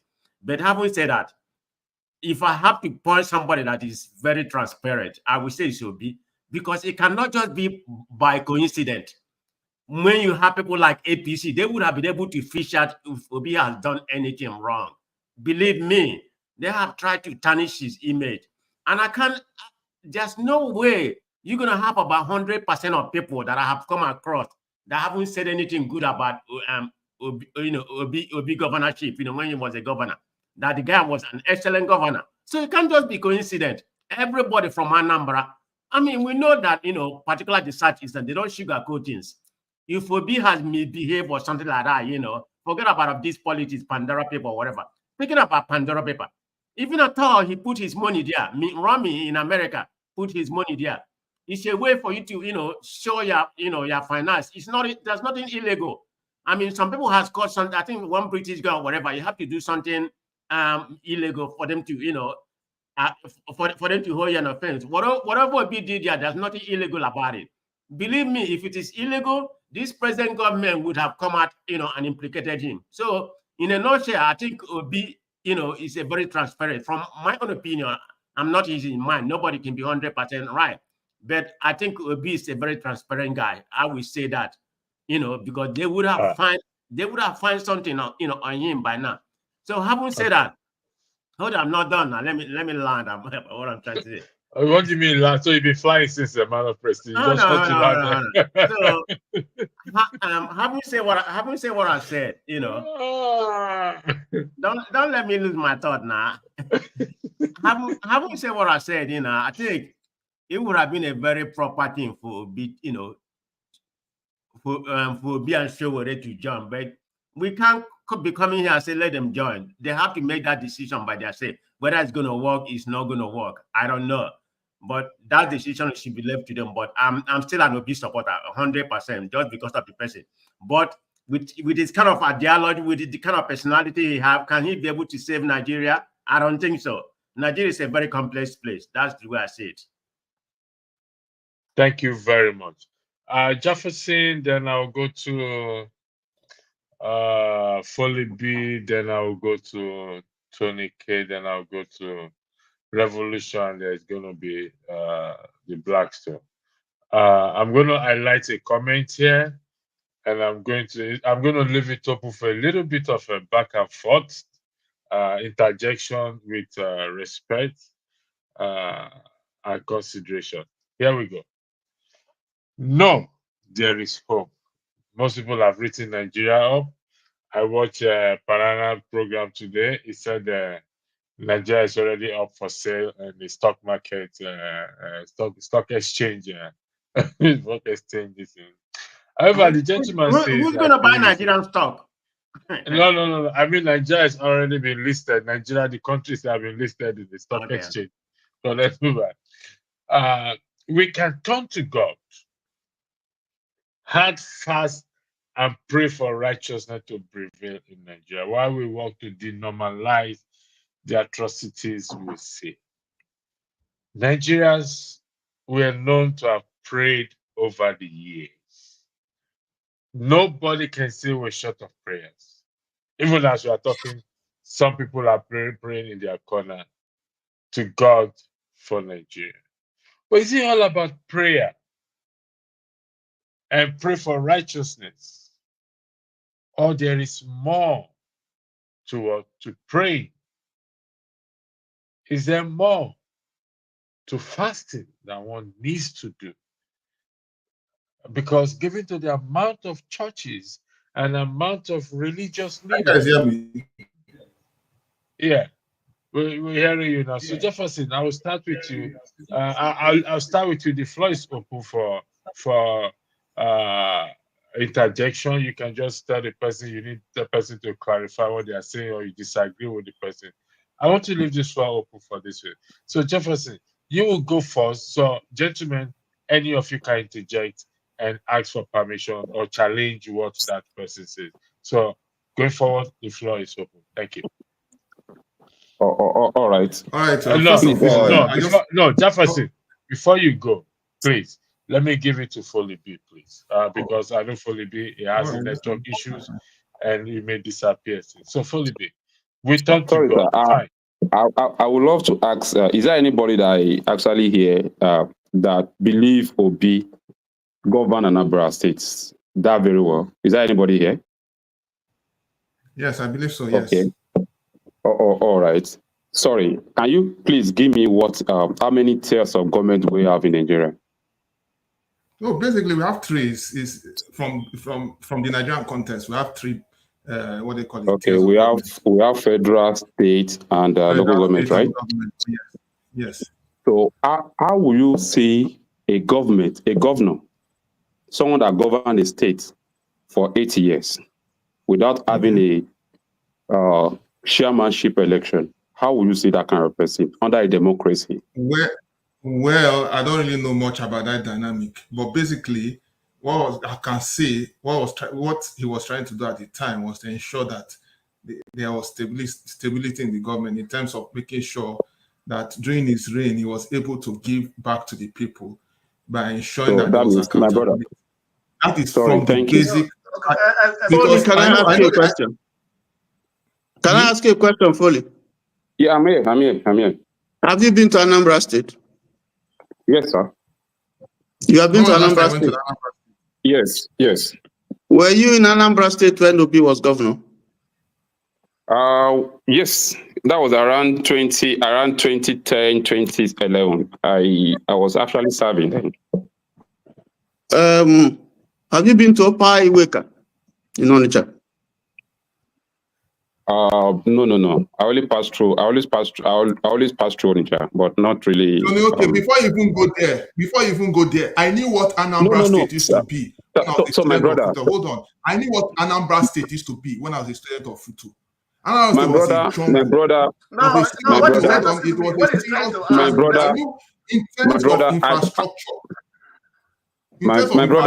What we are discussing here. Sorry, sir. Sorry, my brother. What we are discussing here, we are discussing a democracy, right? Oh, yes. Oh, okay. Yes. Foley, let me ask you a question. What was the issue that Obi was not able to do local government election? Do you know the issue that was on the ground? Oh, okay. Maybe you can educate me on that. No. You asked a question. I don't know about. I'm not from Anambra State. No, yes. What I know is this. I just want us to bring out the quality. All right, bros. People always accuse Obi that he never did local government election. Obi have always gave a reason. The problem that we are having most of the time was in the court. Was the court for 8 years at that time? Yes, for 8 years. How many cases last for 2 years, 3 years in Nigeria? And in the first place, how many states actually do local government election in Nigeria? How many states do local government in Nigeria? How many states? Let's actually count it. So that is no, bros. My brother. No. You just ask me a question, please. Yes.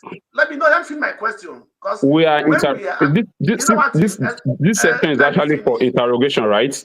Yes. Let me finish. Let me just ask my statement here. Okay. Where it's like a person that went for an exam, right? Out of the 8 papers, he got 7.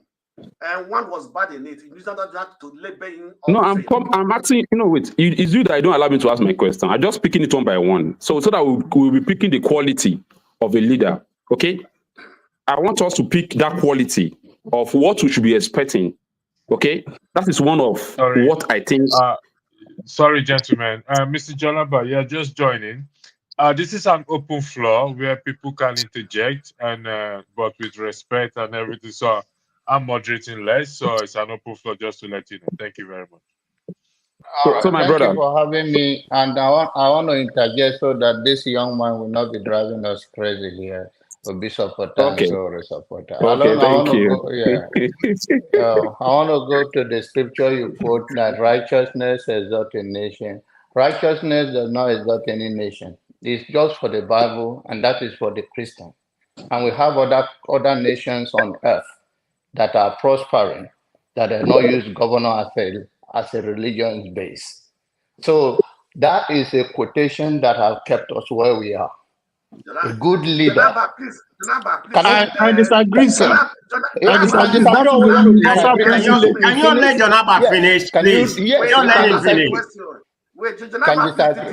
define righteousness for us.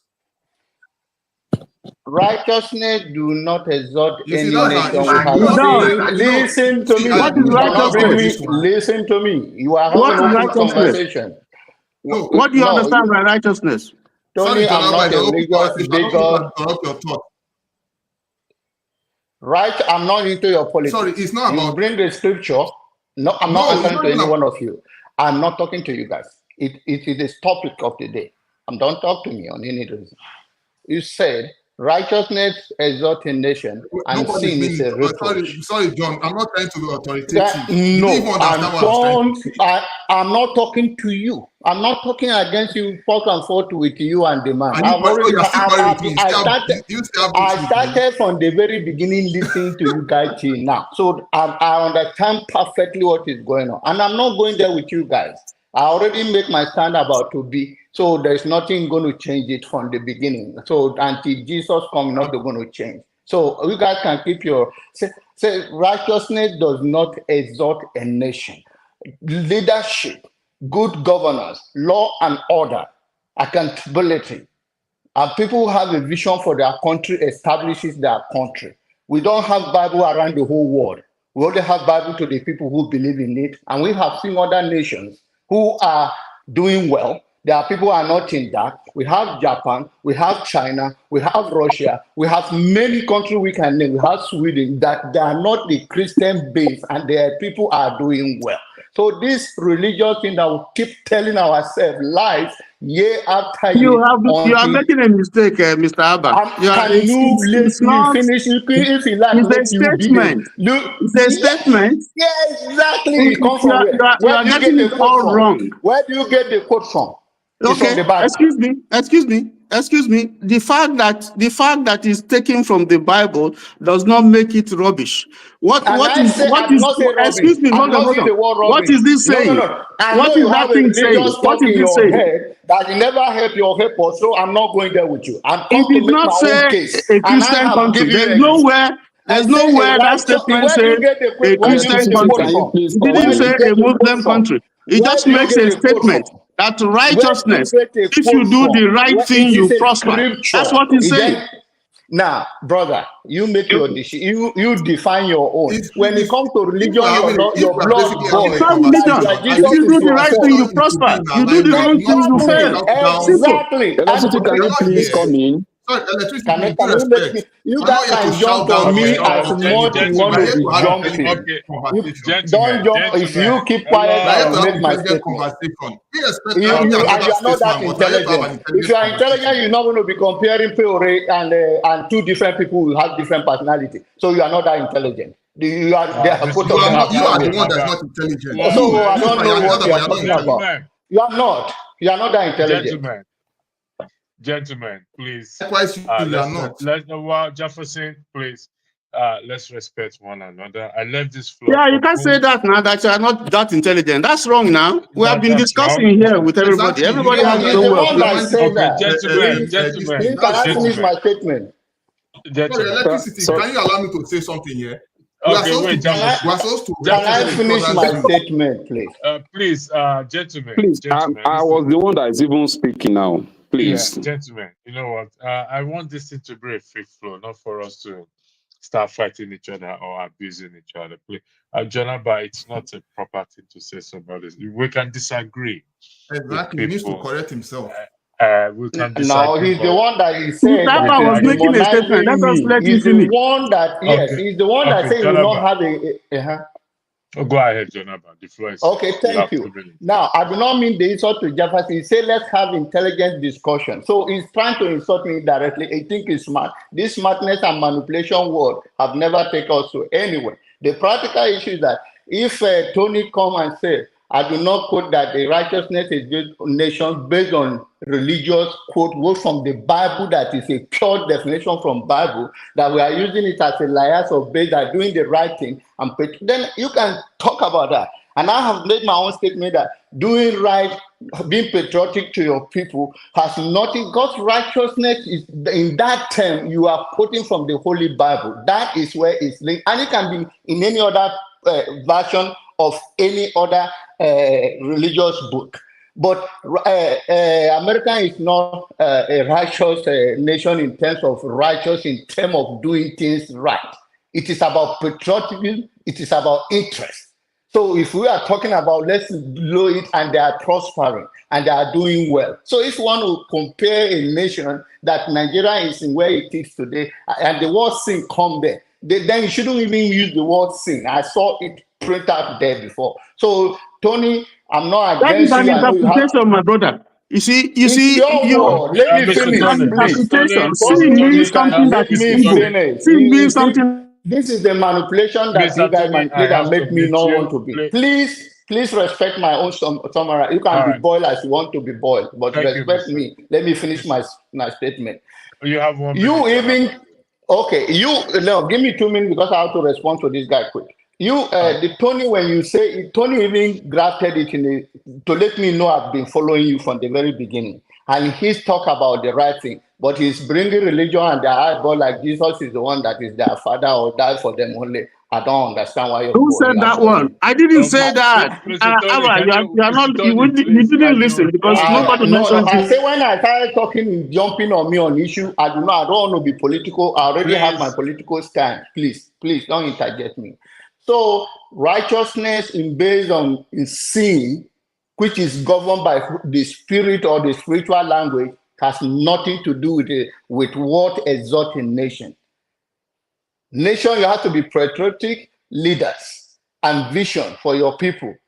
Whether you are governed by any rock or by anything, it has nothing to do on Bible base. That's what I'm trying to say. And you, Tony, can say it's not based on Bible. You're just doing the right thing for your people, the country will stand. But whichever way you want to stand on that. And that's what I'm trying to say, that if you use Bible in terms of judging it, because that is a full quotation from the Bible, complete. So that's what I meant to say. And on issue of politics, I do not have a reason to come and be arguing between two different people who have made themselves clear. Can I ask you a question, Mr. Abba? No, wait, Tony, Mr. Tony, hold on 1 second. So I summarize my thing here. Thank you so much for having me. Mr. John Abba. You see, when we look at that quote very well, I think Proverbs 14:17 or 17:14, and it says, I highlighted this earlier. Righteousness exalts the nation, but sin is a reproach to any people. Will you agree with me, Mr. John, that being unfair to one another constitutes as a sin?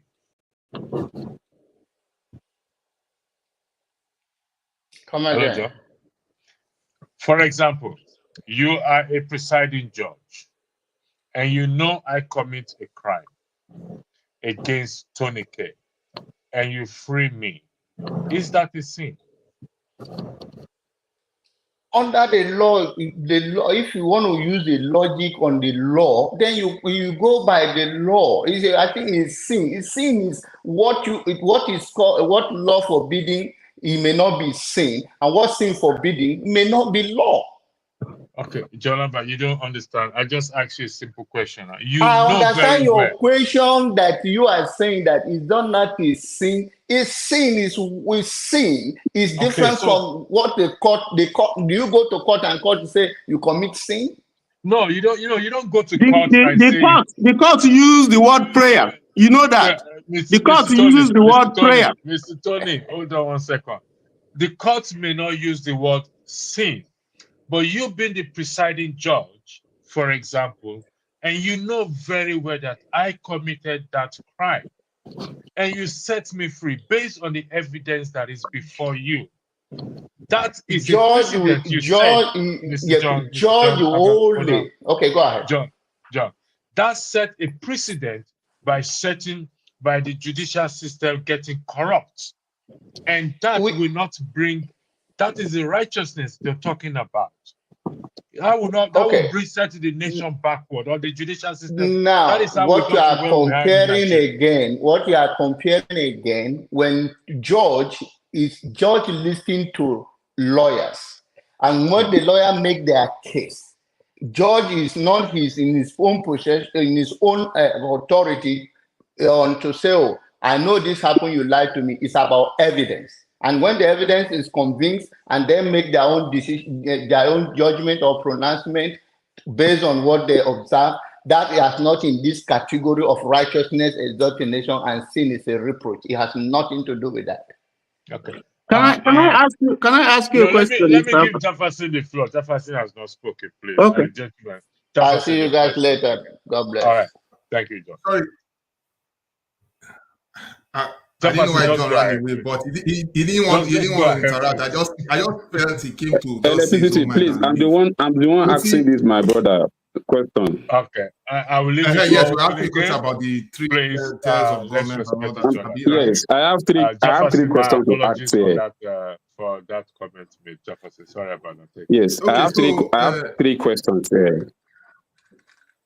So one is local government issue, number one. Okay. And the reason why I'm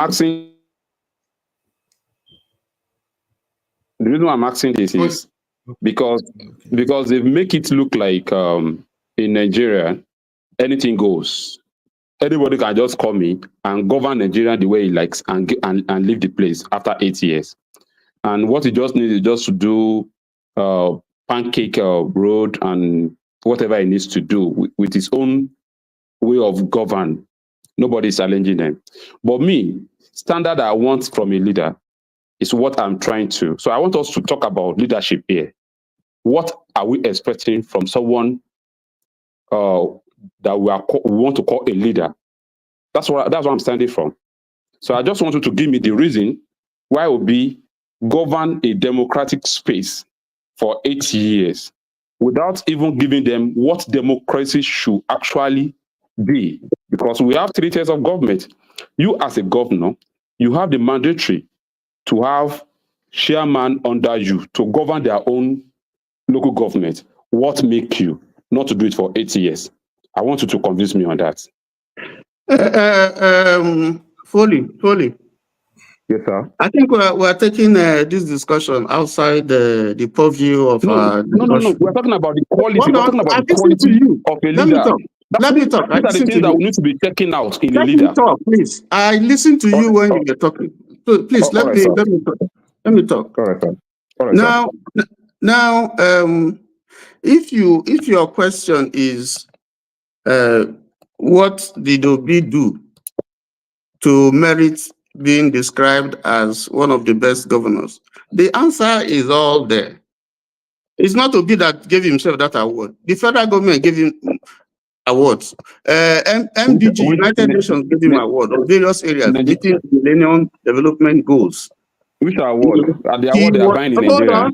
Was the best. I asked you if you have been to Opi-Ueka, if you know where Opi-Ueka is in Onitsha.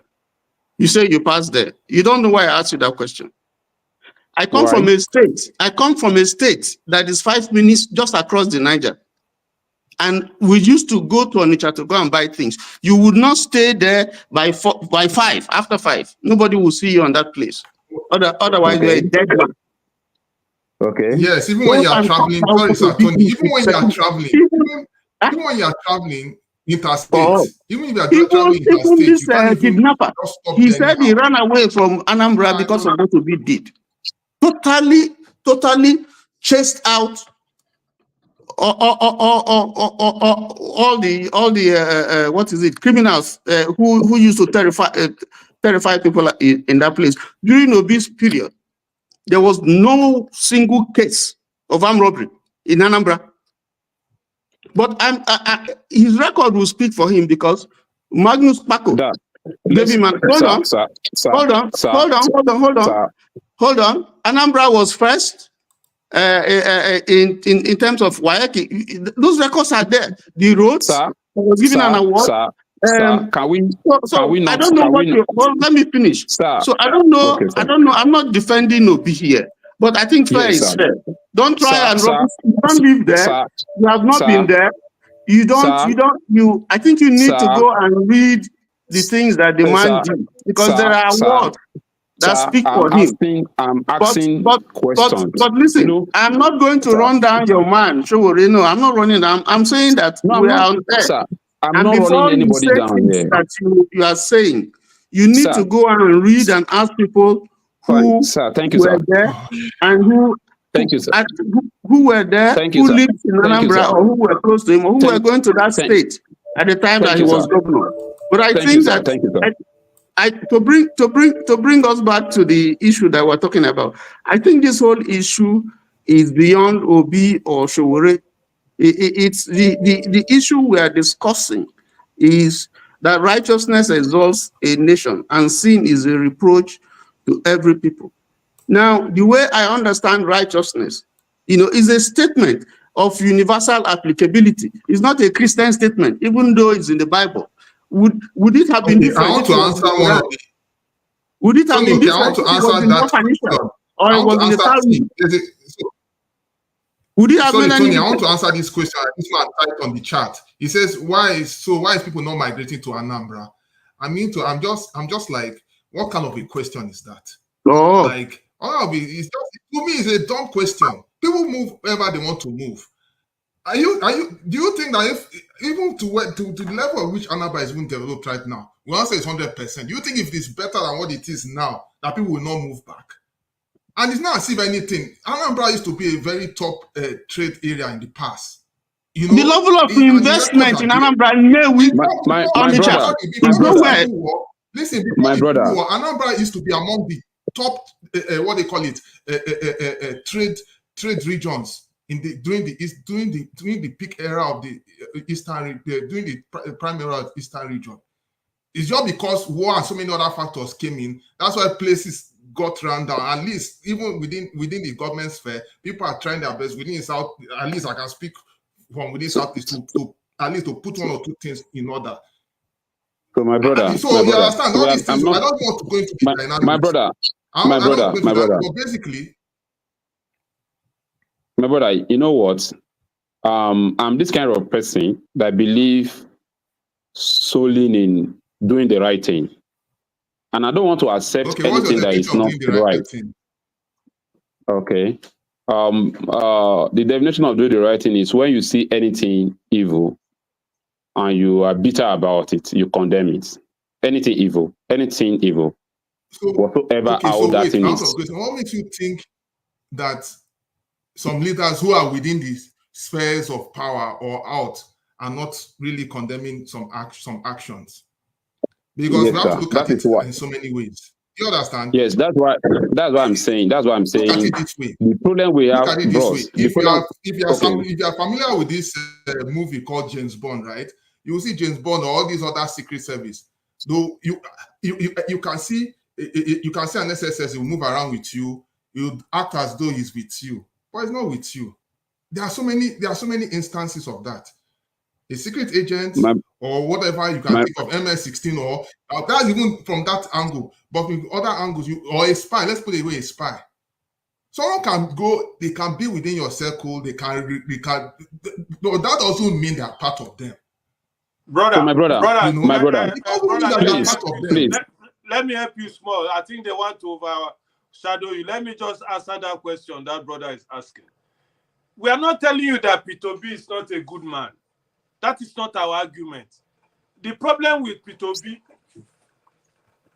sorry, please. The problem we have with P2B, nobody is telling you that P2B is part of the system per se. There are a lot of Nigerians. P2B is not a special case. His case is just because he's a governor. We think politicians are bad, but he's exceptional. Fine, we agree. What we are telling you that P2B system, the way he carries himself, he cannot solve the problem of Nigeria. In fact, in my own view, his style and approach, he says he wants to be a leader of Nigeria. Is that not what he says? He won the last election. What did he do about it? He didn't do something about it. He went to court. Are you Revolution? Are you actually saying this? No, Revolution wants Revolution. How can you know the country you are running? Dan, you have your own approach. You have your own approach. Know what the outcome was, right? Okay, my brother. Somebody has spoken now. We had a lot of resistance. Assuming the judiciary did what they are supposed to do, would have had at least had a good judgment, because Now if they you did come what to they my did to point. bring out Okay, evidence, brother, let me and the interject judges you there. told You us have said otherwise. something now. You said what? Now you have really said what I want you to say. You said that if the judiciary have done what they are supposed to do, that is what I was waiting for you guys to say. That's why we tell you that in the climate of Nigeria where nothing works, how can you expect judiciary to do something else? That's what we are telling you. You know how Nigeria is. And let me tell you, and even more to come. There's even more to come to this, because currently now, as it is, I don't know if people are aware, our so-called minister of FCT is now a land grabber. I have to put it that way, because people have bought land, done what they are supposed to do, and all they can do is just to, if he likes a piece of land, even if you got it with seal and everything, they'll go and grab it and tell you that you go and go to court. Telling you, people who know Nigeria, like Showore, like myself, like that brother from Nigeria, we are telling you the only way Nigeria can survive is to make trouble or make a revolution, so that people like Wike yesterday telling people to shut up. Didn't you hear it? I heard it very well. And in fact, even me, I'm even angry. I wish there's a way we can push. Revolution. Sorry, my brother. Sorry, my brother. You know what, for us to have leadership here, we need to begin to questioning who is coming to present himself as a leader for us. I think this is where we actually make a lot of mistakes. I won't lie to you today. Go and check most of our palaces. The people there are old for one when we were young. Yes. Yes. But I have to interrupt you. But we have a job to do. It's not just, it's beyond the leader now. I think it has to do with the followers. We the followers are the problem. Because if you come to my brother, it, we need some reorientation. Do you understand? We need proper reorientation. Yes. But we need a leader. There must be a leader. We need all this. My brother. I was reading. See, listen. Go ahead. Yeah, I was reading someone what's it called? Comments at the background at that time. He was asking about what of how did he even put it? He was asking me, well, I think, okay, I don't want to lose my thoughts. Now, my question is, we know we have a system in place that if you want to come for election, you need to go and meet Obas to ask them for permission, but because you want to be governors or you want to be whatever you want to be. That's not in our constitution. That's not in our constitution. No. I'm telling you the system we are practicing now. No, it's not in our constitution. It's not wrong. That's what we do. But sir, with due respect, that's what we do. That's what. Yeah, but it's not constitutional. It's not constitutional. But no. You can consult. You can consult people, not Obas. Sir, you know what I'm trying to say is this: when we were young, we have a community that actually oversee everything that is happening in that community. Before, if anybody call you a thief, in my language we call it ole. At least you can try to die there because somebody call you a thief. But today, if you ask some of our youth of today, you ask them what are they doing, most of them will tell you that I'm a G boy, I'm hustling, because there is nothing promising for their future except what they are doing presently. And what really caused it is this. Let me now tell you what really caused it. When I was in primary school, there is one particular man in my area. I will not mention his name. We always see him as one of the most notorious guy in that particular period. He stays in Lagos. But whenever they are coming home, they come in numbers, different cars. 1, 2, 3, 4. You can count like almost 20 cars with the same plate number. But what are they doing? They are typical 419 at that particular period. But as I'm speaking to you, this particular man is a king in my community today. And what that tells you is this: wherever people that actually have good intention of doing something good in the society, wherever this kind of environments begin to thrive, a lot of people will be moving towards that line. They want to commit crime. They want to do all sorts of rubbish for them to get to where they are mentors, because that person will now be their mentors. It will not be a kind of role model to them. That is what the topic is saying. That it is doing the right thing. That's exactly what it's saying. Yes. If we all begin to do the wrong thing, the nation cannot move forward. That is what this thing is saying. That's what we are discussing. And the reason why I'm trying to challenge that almighty tutor we are giving to Obi is what I'm trying to lay the background. You cannot build just people be alone. No. We're talking about character here. No, yes, my brother. Okay, let me ask you this question. My brother, how will you call somebody? What will you call somebody that took a state money and invest in his own personal business? What will you call that person? No, he didn't do that. He didn't do that. Come on. He didn't deny it though. He did not deny it. He said it on national TV. Sorry, he invested in a business that is for the state, not for him. His family business. If you are saying that, I want to ask you a question. Is he currently collecting gratuity and pension and all of that? My brother. This thing you call gratuity already is an illegal. That somebody did not collect it does not make that person to be anything. Is he even collecting pension from the state government? This thing you call pension, sir, is also illegal. So you don't exonerate somebody for not doing evil. Oh, come on, man. Yes, you don't. Are you know what, my brother?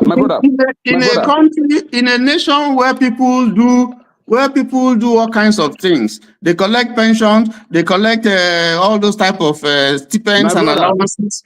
And then you have someone who says, I will not collect. And then you don't say anything.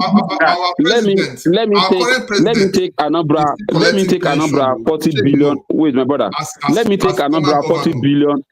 My brother, let me take another 40 or 50 billion naira and invest for 2 years. I will never again collect anything from another again. Let me just invest for 2 years and return it back to them. So wait, Folly, what are we really talking about here? I'm telling you, we're talking about integrity. We're talking about integrity here. Integrity issue here. Yes, integrity issue here.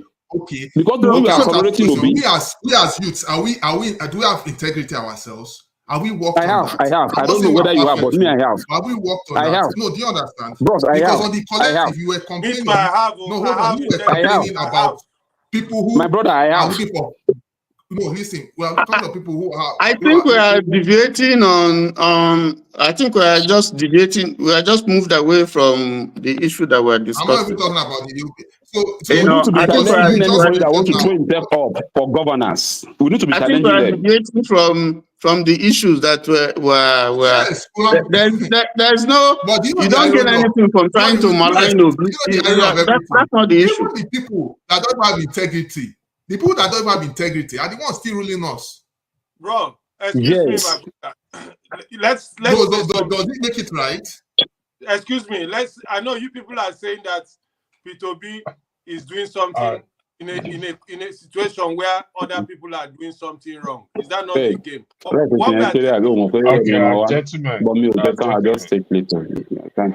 Gentlemen, I'm going to ask Mr. Tony Okay to moderate in my absence. So, Mr. Tony Okay, you are the interim moderator. I'm putting you on the spot. Please, do you mind if you mind to moderate it? It's a question, please. I'm here. I'm in the background. So I will try my best. I will try my best. I know you are capable. The floor is yours. Thank you, sir. Thank you. I'll try my best, but I think we should really focus on the topic that we have before us. Okay, can you remind us again so we follow, please?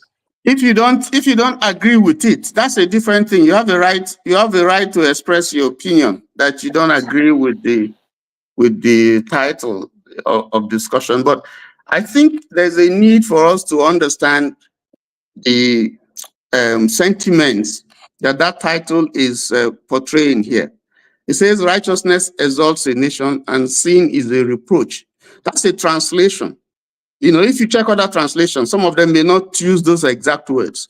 But what he's trying to say is that if you do the right thing, any people, because he uses the key words there, if you check, nation and people. So any nation. It didn't say a Christian nation. It didn't say a Muslim nation. It didn't say a Jewish nation. It said any nation that does the right thing will prosper.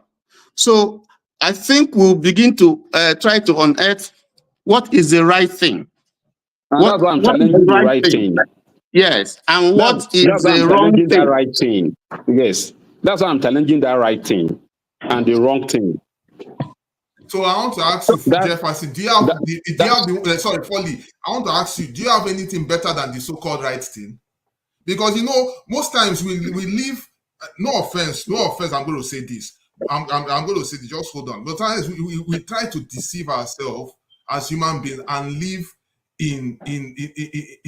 as though we are not in reality. Is it that we should settle for less? No, I never say you should not settle for less. My brother, now I'm not going to say. Let me answer your question. You said you are talking about settling for the wrong thing instead of the right thing. No, I said, do I say we should settle for less? No. But there's no way. No, hold on, Revolution. There's no way we are going to get a candidate who is 100% a saint, as far as we are all human beings. First, let that be established first, because we cannot deceive ourselves. I stand to be corrected. If there's anybody that has anything to object me, I am here. Let them come and object me. I want to object to you now. There is no human being. I know what I'm saying this. Every leader will definitely have their own characteristics, their own traits. They might be good in this side, they will be bad in this side. They can be for the establishment, they will be anti-establishment. But one thing we really want is a leader who can be able to establish, who can help in collaboration with reformed followers.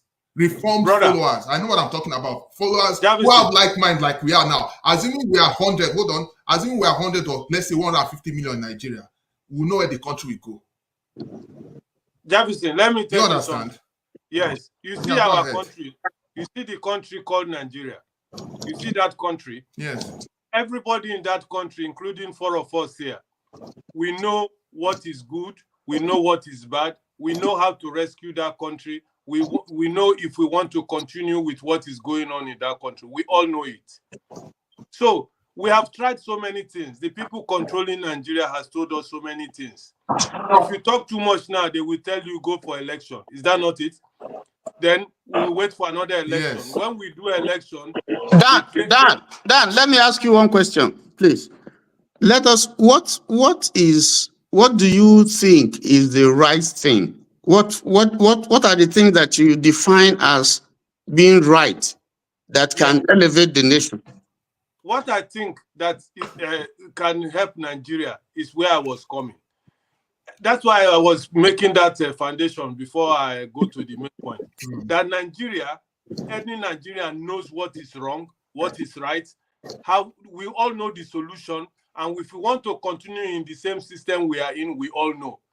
That's why we are telling you, the people holding Nigeria down, or the system holding Nigeria down now, as we talk today, if you talk too much now, they tell you go to the election. That's what they tell us. Or wait for your turn, things like that. Or take it easy. This is not so that they do them here. This is Nigerian style. Oh. Now that it has become so terrible in that country now, that's why we are all talking out loud in every corner, because we can't bear it anymore. So when you have seen this type of things, when you see this type of things going on in Nigeria now, that is why we are going now to the extreme. People are now scratching their head. They say if you push Nigeria to the wall, you break into the wall and stay. Now they see that breaking the wall now, say you are almost committing suicide. That is why people have found out that The solution to Nigeria now is to fight against that system. Okay, so your solution and is that is why break down the revolution. system. Sorry, Tony. Yes. Yeah, Tony, I want to say something, and that is And why then how? we as citizens need to. Just 1 minute. So how break down the system? How? But we have Just told give you, me I've one represented example. myself here. I'm a Showore supporter. He Okay. told you that they told him to go to election. Is that not what they told him? He came into election in 2019 when I started following him. What did they do? He told us that time, say they just allocate mark to me. This is wrong. People say shut up, blah blah blah. Until it happened to P2B, our main champion. Everybody obi then. It happened to him too. So when it happened to him now make me myself come and say no. Showore is saying the truth, and so many Nigerians, including me and you, we are saying the truth. We cannot rely on them again on this election thing. Let us fight the system through revolution. So bring the system out so that when we conduct election, good people that you people are talking about can now come in. Okay. Sorry, Tony, please. There's something I want to say before let me not forget, please. Please, sir. Please, let me not forget what I want to say, please. Yes, go ahead. Thank you. Okay, so that is the reason why, as we are, because right now, I will not lie to you, the average minds of over 200 million Nigerians is zapped. Do you know what I mean by zapped? Highly compromised. You can't see, of course, hunger and so many things has crippled most Nigerians. To the extent that if a leader is coming to them, even if it is even 100 naira they give to them, they will take it.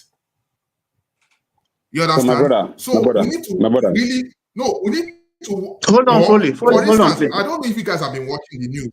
Hold on. I don't know if you guys have been watching the news. If a fuel tanker goes on the road and it falls, everybody will rush to go to the fuel tanker to just get that fuel, because the fuel is seen as cheap. They will get some gain. It's good, yeah. You understand? That's to tell you how in Rivers yesterday. Yes, exactly. So now that's not all. In some parts of the country, people will go queue up for bread. I'm just giving you all these instances. So, Jeff, my brother, please, let me chip in something. What can we do, Jeff? What can we do? That is where I'm going. Let me now. What we can do, sir? What we can do, sir? I'll come to you. What we can do, sir? I'll come to you, Mumbo. What can we do, Jeff? What can we do to change this system? What we can do is to see how we can elevate the minds of Nigerians above that suffering mentality. We need to reorientate our fellow Nigerians. And it will take let me support what you are saying, sir. Okay, fully. So far, we have 200 million Nigerians, right? And the last election, people that register to vote are around 90 million, right? But for so long, the highest vote we have ever had is 30 million. Yes. So what happened? During the election, someone like me and you, who will not be waiting for 5,000 before they vote, we don't have that time to go and queue in the sun to spend a day to have our voters, to have our vote and stay there to count our vote in our presence. I will be watching DSTV, expecting Arise News and Channel to give us the news after the mediocres and the almanjuris among us have actually decided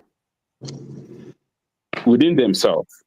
So out of 90 million people that register votes, the last one, only 8 million bring Tinubu in. 6 million for Obi, 7 million for Atiku. If you had everything together, it's not up to 24. No. It was 12 or 14 million, roughly 14 million. I'm going to check the figures. The article all the votes that brought these people in is just 24 million. All the vote that brought him in. It's just 24 million. Where Okay, are the yes, remaining where are the remaining 70 million people? And that okay, don't be surprised. It's a good question. It's good you asked that question because first of all, Yes. there were so many what they call it inadequacies in getting a voter's card, or if they don't get the voter's card, maybe your voting polling unit is in different location. So that's another issue that's another issue we really need to look into because my brother, look at the INEC. Look at the INEC. Let me ask you a question. Foley. All right, sir. Let me ask you a question. Over 129 million Nigerians are currently, from the estimate we have, below the poverty line. That's about 56% of the population. So, yeah, and that's not a good statistics. Now, what, in your opinion, do you think that can be done so that we can reduce the level of poverty and our nation move forward? What do you think should be done? All right, sir. Thank you very much, sir.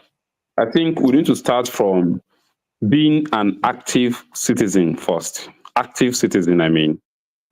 Make sure you are very aware of what is happening in your environment. Number one. And when you have this, see whatever you have in your bank account, 100 billion, 100 billion, as a waste of time if your neighbor are not well fed.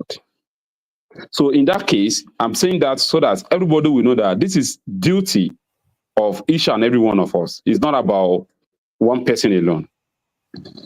So the day we now see ourselves, we see people suffering, that this one suffering can actually terminate my life if care is not taken. And you take advantages of that to make sure that government is being questioned to do the right thing. I think at that particular period, that we're all seeing our country as if this country belongs to everybody and nobody deserves to be suffer. Okay? That day, things will begin to change because in that environment that you are living, that you build your house, if you have 2 or 3 people or 4 people in your environment that is benefiting from you, to come out and tell them this is the way to go, I think it will be easy. And not these people who is playing politics with them will not be easily capturing their mind. But unfortunately for us, many of us, immediately you believe you have money to buy a Toyota Camry, all your friends on the street are no more your friend. You neglect them. Nobody is taking them along anymore. Nobody is sharing anything with them anymore. Yes, sir. The guy that you think that he was smoking as your friend, that you think you abandoned him, during the election, they will give the same guy 2,000 naira to go and kill you. But because you have failed to align with the guy as your friend, the guy will carry out the mission. But had it been you have been his friend in the past, and anybody come to him, calling him alone can actually straighten his mind. For example, there was a time in my place. I have a brother. He's very notorious. Everybody knows. But immediately the guy stepped to our polling unit. I wasn't around. People just called me, and I'll tell them to give him the phone. Immediately this guy hear my voice, the guy disappeared. But what actually gave me the power to do that is because he actually sees me as a leader, somebody who has been there for him. But had it been that day, there is nobody like me. It will have destroyed the election, carry their ballot paper, and scatter everything. Okay. So I'm saying this because I want us to know where the problem is. Can we begin to actually align ourselves with the people on the streets? Okay.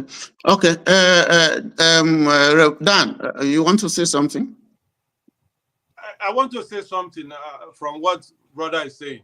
Okay. He's telling you now, you ask him the question, what can be done? He said that we should bridge the gap between the rich and the poor. Don't neglect the people who don't have and things like that. But what he just said was what drove me away from Nigeria 34 years ago, precisely today. Because where we were living that time, if your father, like he mentioned something, that's why I raised my hand so that I'm happy you gave me the opportunity to say what I wanted to say. If your we were discriminated because my father had no car. People where their papa get car will be our neighbor. Can you imagine? They will discriminate you because your father doesn't have a car. That was how low it was in 34 years ago. So to come and tell you, if you ask me what is the future of Nigeria, what can we do? There's nothing more to be done. It is too late. The only thing to be done now is for Nigeria to revolt, because things has gone, the poverty, the difference in poverty, there's no more middle class in Nigeria, if you know what I'm saying. Those days they were middle class, people can take it easy. You can go to a neighbor, knock, they give you gari, they give you sugar. You understand? But now those middle class are the ones crying the highest because they never saw poverty the way it is today. That is why we have concluded that the only solution now, if we want to be honest to ourselves, no need to beat around the bush or try to tell us, go and this, help your neighbor, help this and do that. That time have passed. The solution now is let us revolt against the system so that these people will leave that place. That's my own opinion. These people have to Revolution. Mr. Revolution, are you aware? Sorry, sir. Mr. Revolution, are you aware those guys that will even do the revolution are still not part of? You are not educating them enough to stand for revolution. Bro, they are still under the That's my point exactly. Our mindset is not even educated them. Nobody will educate them. Okay. And do you know if you said hunger will educate them? Do you know politicians have 50,000 naira to give to them each to go and destroy your revolution plan? For that period alone. I understand what you are saying. They can give them any money to come and do what they want to do. But I'm telling you that when our eyes will open, you people will realize what our group with Sowore is saying. We have to revolt. Nobody can save Nigeria again, no. Except Jeff, okay, I've heard you, Jeff. The last post that we had here, I've forgotten the guy's name, but he talked about 4 things. First of all, he said that there is hope. That's the first thing he said. And then he said we should fast, we should pray, and we should work. Now, I just want you to look at those 4 things that you mentioned. Sorry, call the list again. I want you to call those lists again. I want us to call those lists. Hold on, Dan. I said that the last post that Electricity put out there was from a viewer who posted, he was saying, is there hope? Yes, there's hope. And then he said, what we need to do is that we should fast, we should pray, and then we should work. Those 4 things that he mentioned. I want you to react to it. Okay, good. It's a very good reaction. In fact, that's one of the things I wanted to say. John Appa said his own, but what John Appa fails to realize is that most countries that you hear of hurricane, typhoon, and all of that is an aftermath of when a reproach is too much in the land. In as much as we want to be godly or whatever, most times we do not want to dabble into things that will take us off the course of this earth. But that is another question for another day. That has to do with our moral obligation as human beings. You understand what I mean? So, but I don't want to get into that. You said that hurricane is a reproach or what? No. Let me explain. Like, for instance, now you might, there are things that we do as human beings. Once it becomes too much, you're already sending it's like a red flag, and God will definitely react to it. But like I said, I don't want to go into deep into that. That is so. No. Let me. There's something I want to say. I'm sorry. No. Now I want to focus. Of course, I want to focus on the subject matter that Tony brought up. You see, it's no news that Nigeria as a country, of course, Africa as a country is a spiritual country. There's no doubt about that. When it comes to spirituality, in terms of being a Christian or in terms of present day, I'm not talking of in the past. In present day, we pray, we go to church. It's even now that we are no more spiritual. Before we are spiritual. We are not spiritual. We are still spiritual. No, we are we are more spiritual before they before they brought this one you are all talking about. We are more spiritual then than now. No, you don't understand. The spirituality of then in the ancient past is different from the one I'm talking about. There are people who are spiritual now. This slavery spiritual. Of course, that Folly, let me just finish. Mental slave spiritual.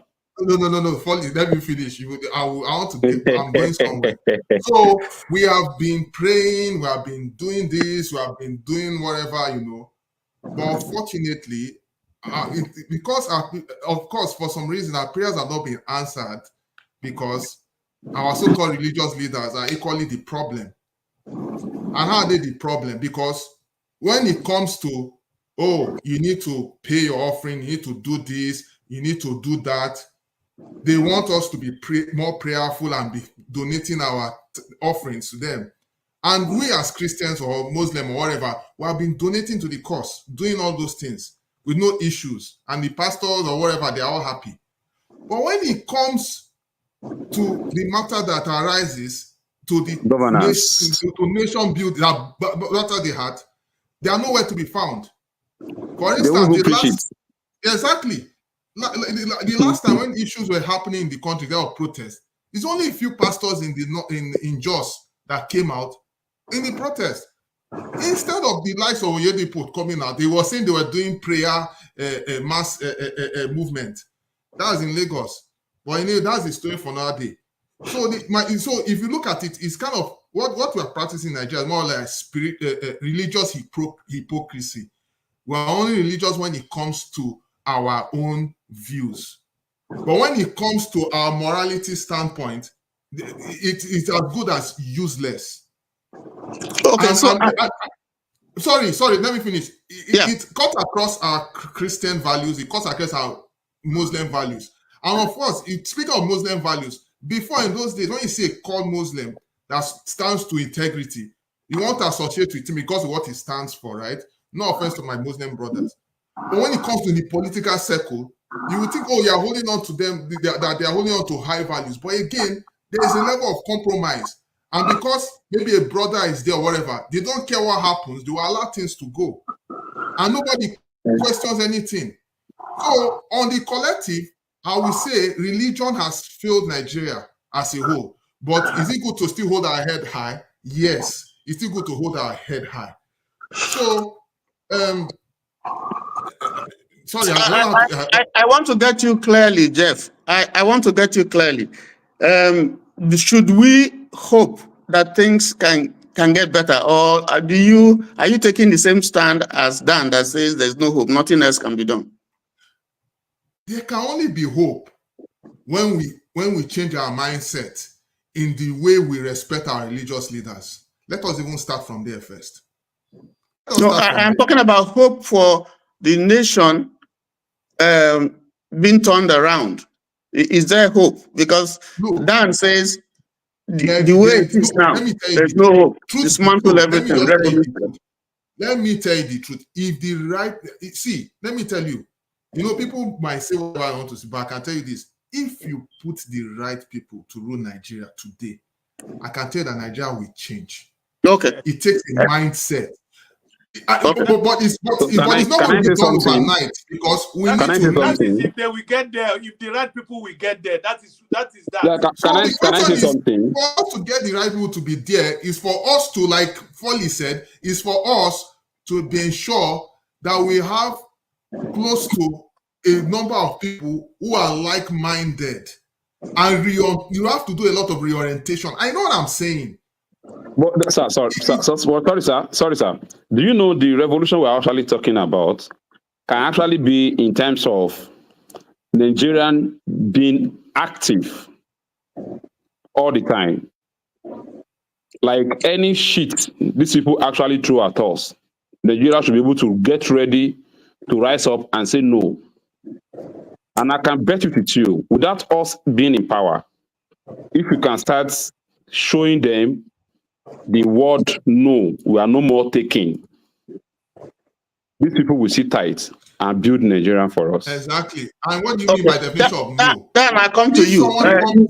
if someone I come brings to you, money Dan. to Sorry, you, I come to you, even Dan. though you are downtrodden, you should say no. Let us start from there first. Okay, Dan, I come to you. One point we all agree is that the nation is not working. There's a problem. I think where we differ is the approach that we're going to use. Now, Chibike Amechi has said, and you did mention, that when Nigerians start stoning them, then things will begin to change. Do you think that's a violent reaction? But I think I understand what he's saying. What he's saying is that we are not reacting in a way that will force these people to change their ways. So, and you talked about revolution. Now, if we have revolution, what is revolution going to bring? Okay. Does it solve the problem? Yes, let me clear it properly, so that, because this revolution thing, sometimes many people see it differently, or they think that revolution that we are calling now is to destroy Nigeria. That is not what we are saying. Nigerians don't have that lever, first of all, to destroy Nigeria. We are not those kind of people. You understand? What we are saying that we, like my brother was saying there, to teach the people. And that is why we are looking for that leader, which we have seen in Showore, because he's the only person who is mentioning this thing. And gradually, people like us are trying to pass it on to Nigerians. Dele Farotimi, I don't know whether you listen to him too. He's another revolutionary in another style. But what we are saying that revolution is the only situation, the only solution is because something we have to do. My brother was saying that we have to learn to say no. But you know our Nigeria, if you are a real lover of Nigeria, we follow a leader. Nigeria always follows somebody. Like if Peter Obi was one of these revolutionaries, many things would have changed in Nigeria. Peter Obi got a lot of chance to help Nigerians, but he refused to do it because he's afraid to go to jail, or he's afraid to die, or he's afraid that something will happen to him. That is where he disappointed people like us, people like Kenneth Okonkwo. He disappointed a lot of people because he knows the system is rotten, but he thinks that he will remove that system with just talking in that Nigerian style. Don't worry, go better go and pray, like that topic you asked. Let me ask you one question. Let me ask, if you were Peter Obi, Yeah. and you won the election and they robbed you, what exactly would you have done? You should have known the answer by now. If I was Peter Obi, I got that popularity Peter Obi got in that Nigeria. Do you know that the whole part of even the military? Do you know that Peter Obi won in the military barracks in Nigeria? Yes. Do you know that? Yes. They too, they are tired of this system, boy up and down. They are tired of carrying bags for this political. I want you to tell me exactly what you would have done. That is why Apart from going to court. You will not go to court? I will never. What is court? I will not even near there, because Peter Obi will not tell us he doesn't know Nigerian system. That going to court will not bring out. Bossa. Do you know what exactly will you do? Hold on. What I will do is, you said Peter Obi won the election in the barracks, right? Now, do you know that if peradventure, that's what I'm saying is an issue. If assuming the military or the armed forces, they know that they won, and even though the politicians came, they could have just stand and say, for the sake of Nigeria, let the right thing be done. Maybe they could have, you understand? No, because not as if they will interfere or anything, but they'll make sure, even if they try to bribe them or whatever. Okay, my brother, no more military in Nigeria. All those military people let me come in. They have been bought over. Let me come in. I make it an habit. Anywhere I'm traveling, anytime I'm traveling, I love traveling by road. And there's no any checking points that I stop that will not engage this military personnel over there. And what most of them are saying is, they are waiting for us. Yes.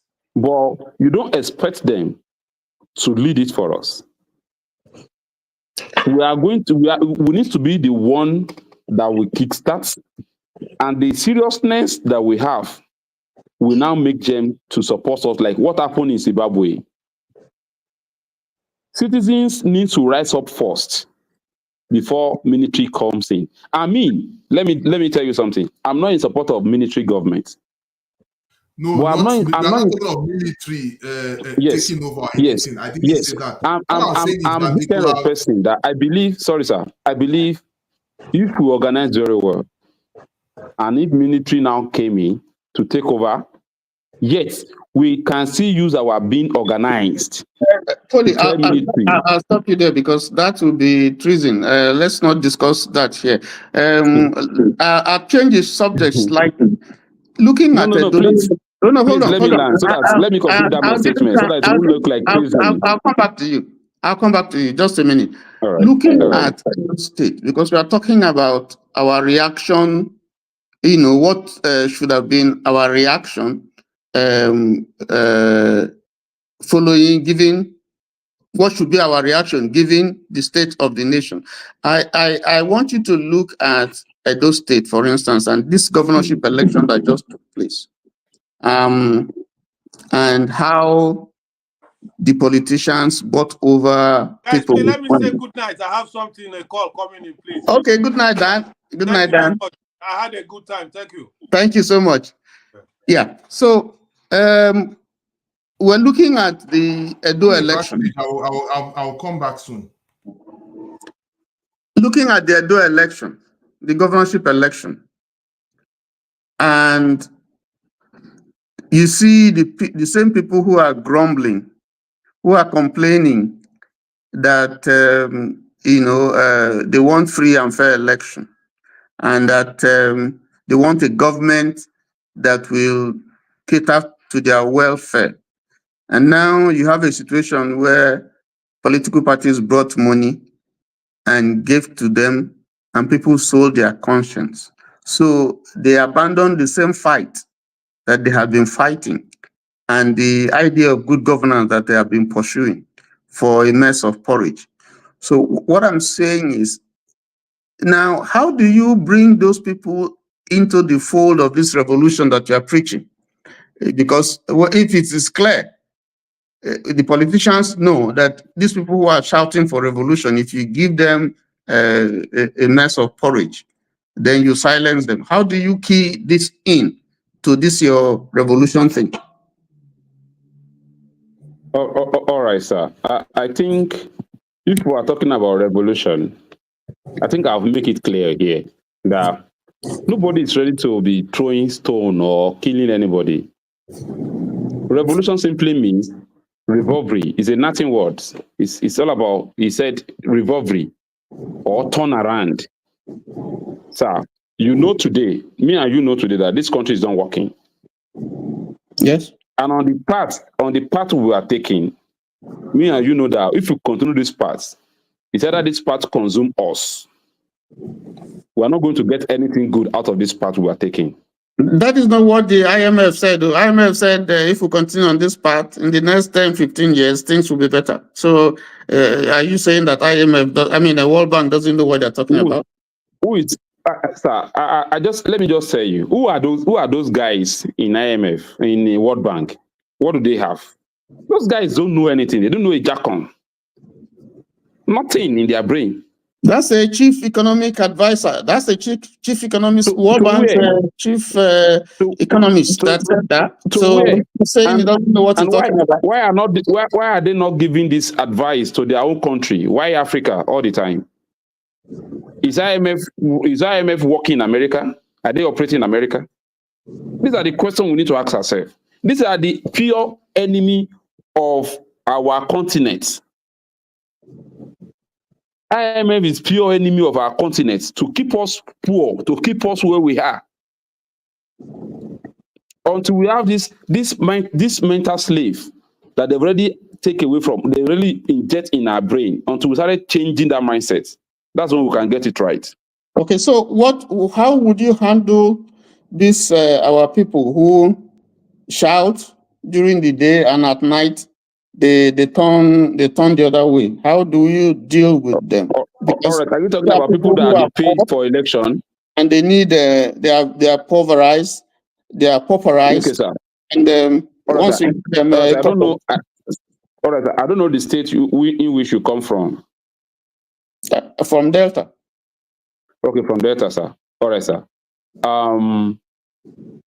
what we call election in Nigeria today, I won't lie to you, it's no more an election. That's why I always tell people that we are not practicing democracy in Nigeria. Yes, I know that. It's only people have already taken over the space, and they were making it look like they are just renew this thing every 4 years. Either you vote or you don't vote. These people will come, they will do whatever they want to do. It's only the highest thief always take the lead.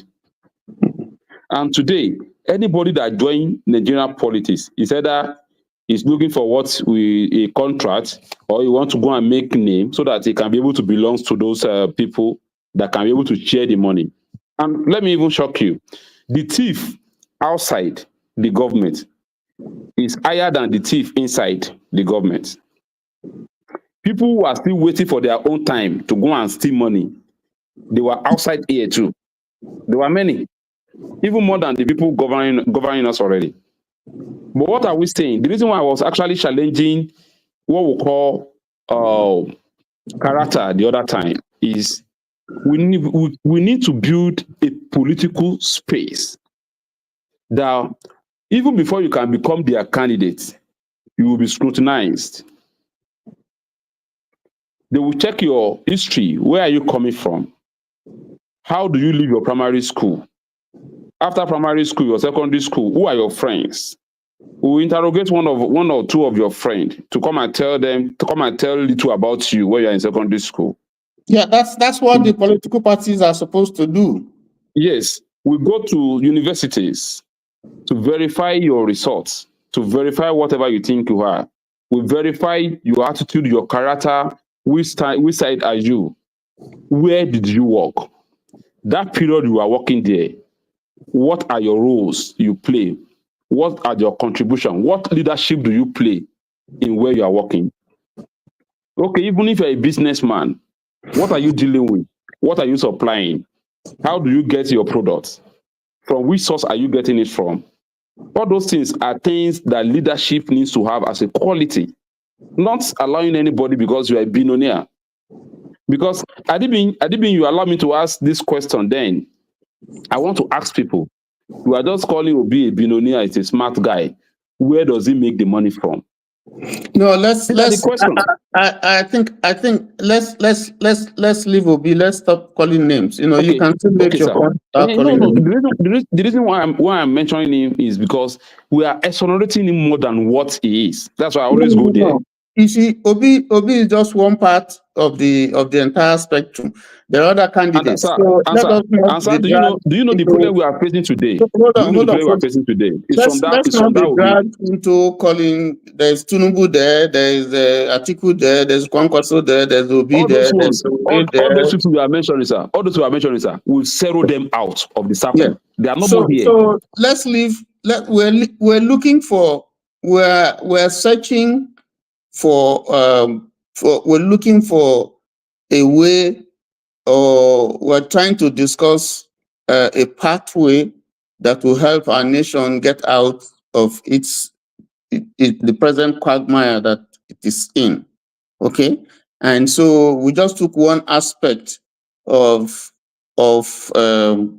what we think can help leadership, and then we're saying that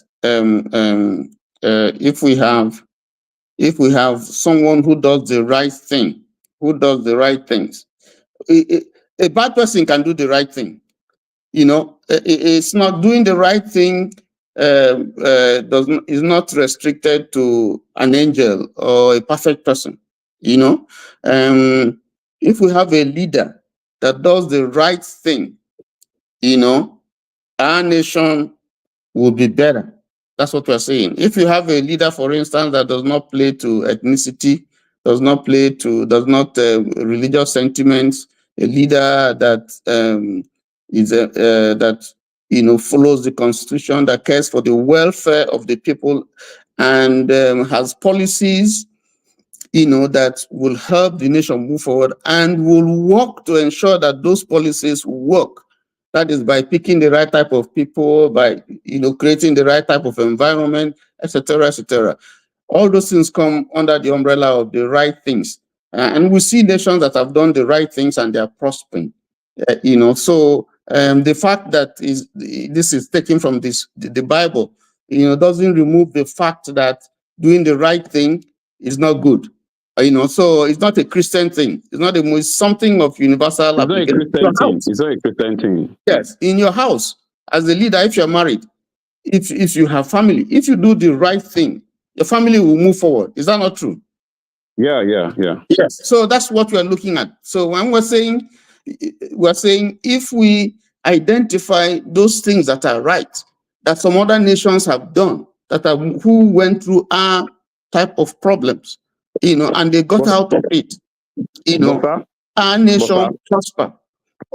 Yes, sir. And if we do the wrong things, if we continue to do the wrong things, which is regarded here as sin, if we continue to do the wrong things, is our nation going to be better for it? For instance, if you take the judiciary, if the judiciary is supposed to be the temple of justice, and the law is supposed to be blind, so no matter who you are, the law is supposed to be dispensed based upon the evidence that is brought before it, without sentiments.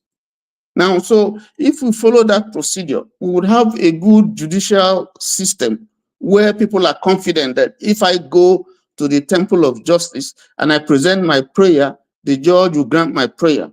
Okay? Because I'm able to argue out my case and I have the points.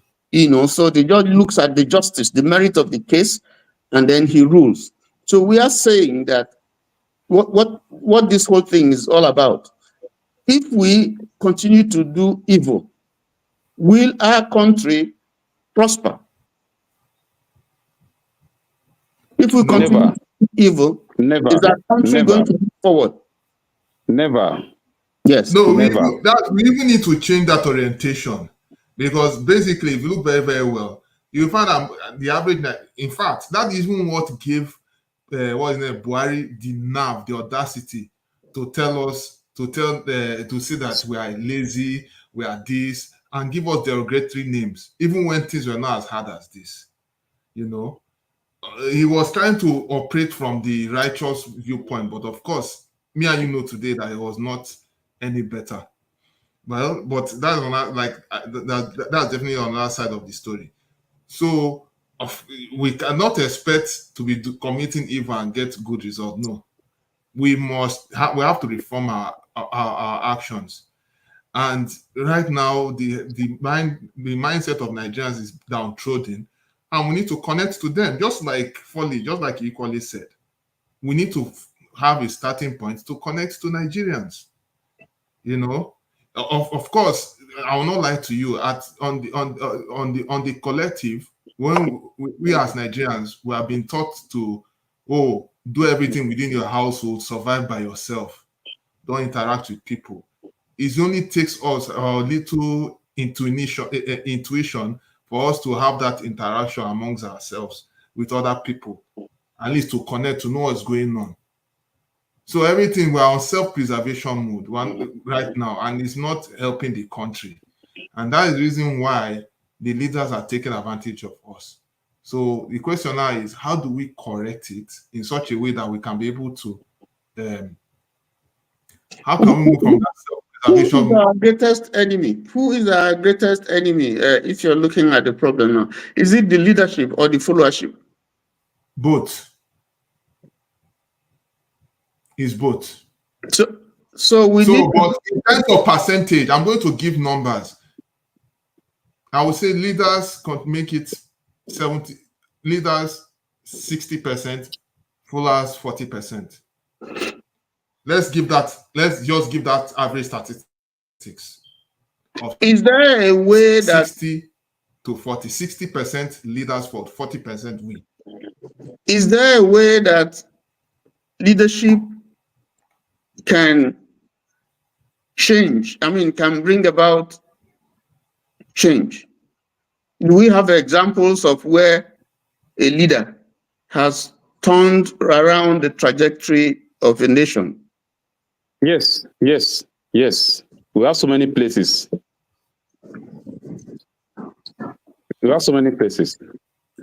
as of 1989, Dubai was one of the, it's like a desert. It was a desert. But today, a leader emerged, and he changed the narrative. Yeah, that's true. That's true. One man. Yes. One man. Yes. It's not about a leader, just a leader. Yes.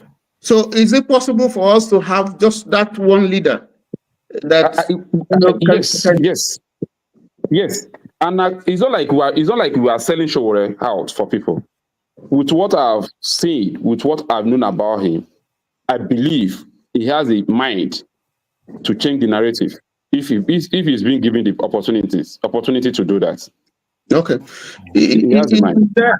Jeff, is there a place? Do we have examples where followership has changed, the fortunes of a nation? Followership, in terms of changing a system that was obnoxious, a system that was not working for the people. Well, I cannot really give much examples, but I know of, like, let's say, for instance, let me not speak more of Rwanda, but I will speak on the culture of Japan. And, Japan is a developed country, but of course, me and you know, they had their history over the years. But I can tell you one thing, how powerful their followership can be. They have instituted a culture. First of all, they have a culture of respecting their elders and also treating things right. They also have their bad side, okay? That's a story for another day. If I watch like 2 or 3 World Cups in the one they participated, imagine spectators watching and sports participants, using a stadium. And when they use that stadium, right? Hello, guys. So when they use that stadium, me and you use the stadium, finish. I drink Fanta and Coke. I leave the container in the stadium. I go, it's not my business. Or I use the restroom. But yeah, the Japanese, both the citizens and the footballers and the footballers that participated in the sport, they stay behind and clean the stadium on their own accord. Why do they do that? Because it has been instilled in them they can do something different. I don't even understand. So I can say the followership has actually. Okay, in the case of Japan, I can tell you it was like Dubai. One person that was Emperor Meiji, who just did the same thing like Chairman Mao. But I'm just trying to look at whether we have a recent history. I know in history we have French Revolution. Even Singapore here did the same thing. Yeah, no, Singapore was a man. It was Lee Kuan Yew. But we have the French Revolution going back, and then we have in Romania, Ceausescu was taken out by. And then even Sudan. And again, I posted something in our studio here. I don't know if you see the link. Go and check the link. I just posted something here. You see that guy I posted this link? That guy is one of the past presidents of Uruguay. So why did I post him here? He was a different president. In fact, I can tell you that even a chartered accountant working in Diamond Bank is richer than that guy. Or let's say, is it a Zenith Bank? Is richer than that guy. When he was the president of Uruguay, he refused all those excessive privileges. And he was one of the poorest presidents because think about it. He was a president, right? He's the poorest president in the world. Yes. He had what it takes to have made himself rich and establish an empire. But he refused that. Even when he goes to the hospital, he stays in the queue. So why am I saying all these things? You see, when he does all these things, he was trying to resensitize the Uruguayans to have a mindset of, look, I'm a leader, but I'm still with you. But you know, in Nigeria, if you are that kind of leader, you are that type of leader. When you go back to the village, they will drive you away. They will curse you. We have someone new who just joined us. So I'll give him the opportunity to. I'm sorry I kept you waiting, bro. I'll just give him the opportunity to make his contributions. We're talking a topic that we're discussing is righteousness exalted a nation, and sin is a reproach to every people. You want to contribute? Yeah, how y'all doing? Good. Good. Good day, y'all. I'm just interested in Holy. Holy, how you doing, bro? And everybody I'm else, fine. how are you? I'm fine, brother. Yeah. Are you Nigerian as we speak? Yeah, go ahead. Yeah, I didn't hear what he said. Are you? I'm sorry. Okay, our topic we're looking at. The topic that we're looking at is that righteousness exalts a nation, and sin is a reproach to any people. So we're looking at that in relation to our country, Nigeria. That is saying, if we do the right things, will it prosper our nation? So in regards to that, doing the right thing and prosperity, I think it lies on the government, the leaders. The reason why I said that is, I'm in the court system where I live, and I say it all the time, like, if you can have it's all about preponderance of evidence based on your case. So you might be the one, the unrighteous one, and still win your case. It happens here all the time, 70% of the time. So I don't believe in that statement that you made. But let me just move forward because of Foley. Foley still there?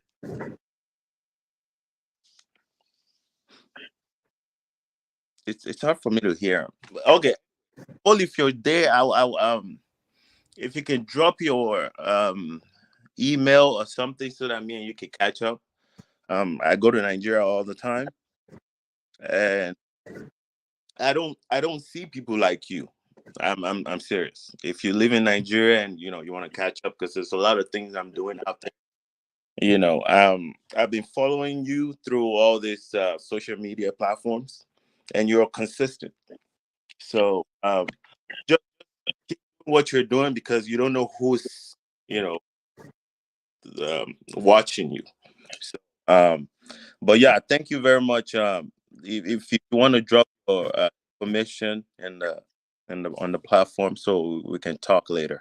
But you guys are doing wonderful. Thank you very much. God bless you. God bless Nigeria. Thank you. I'll hand over. I see that electricity is back. I hand over to electricity to. Thank you, Mr. Tony K. Thank you, gentlemen. It's been a wonderful time. Tomorrow there's another broadcast scheduled for tomorrow, so we'll continue this discussion tomorrow. I would like to thank those of you in the comment section. It's highly appreciated. I may not be able to call everyone of your name: Quinty, Lighthouse, Tracy Chakopi, okay, Flora, and J. Boje, Oscar Blackbone, and every one of you talk about. So I would like to thank every one of you for joining this. We're getting to the 3-hour mark here. So I'll see you tomorrow night, and have a lovely evening. God bless. Good night, everybody. Thank you. Good night. Good night, everyone. Good night, Polly. Good night, Jeff. Thank you. All right. Arise, O compatriots,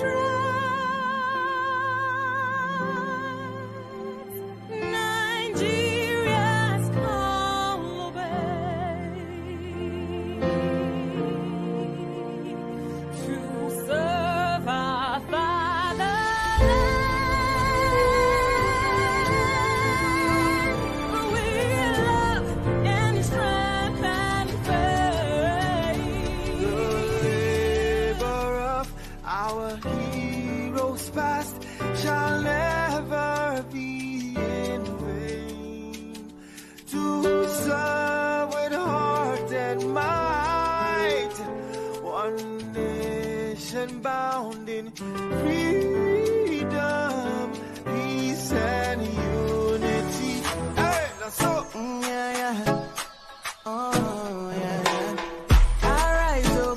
compatriots. Nigeria call obey to serve our fatherland with love and strength and faith. The labor of our heroes past shall never be in vain. To serve with heart and might, one nation bound in freedom. In freedom.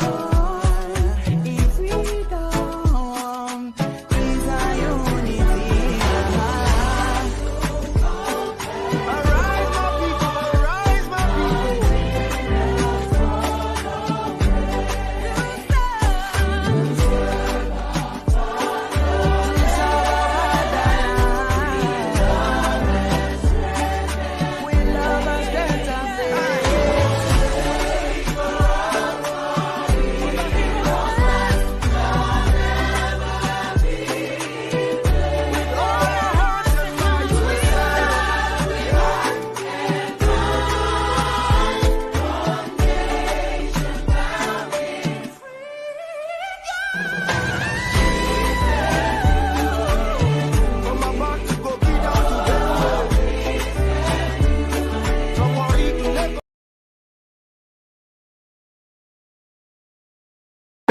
Thank you so much for watching. Thank you. Have you subscribed? Yes, you. Have you subscribed? You. Yeah, before you go, click. It's free. Click. Just that's it. Have you subscribed? You are laughing. Have you subscribed? Have you subscribed? Thank you. Thank you. Thank you. Hey, madam. Thank you so much. I can see you. I can see you. We have to get to 100,000 subscribers. This by the end of the year. How are we going to do that if you don't subscribe? Yes, you. Yes, you're about to click off. Why? Have you subscribed? It's free. If you don't, ask your son, ask your daughter how to. Just one click. Thank you. Thank you. I see you. Aha. Thank you very much. Thank you very much. I'll see you tomorrow.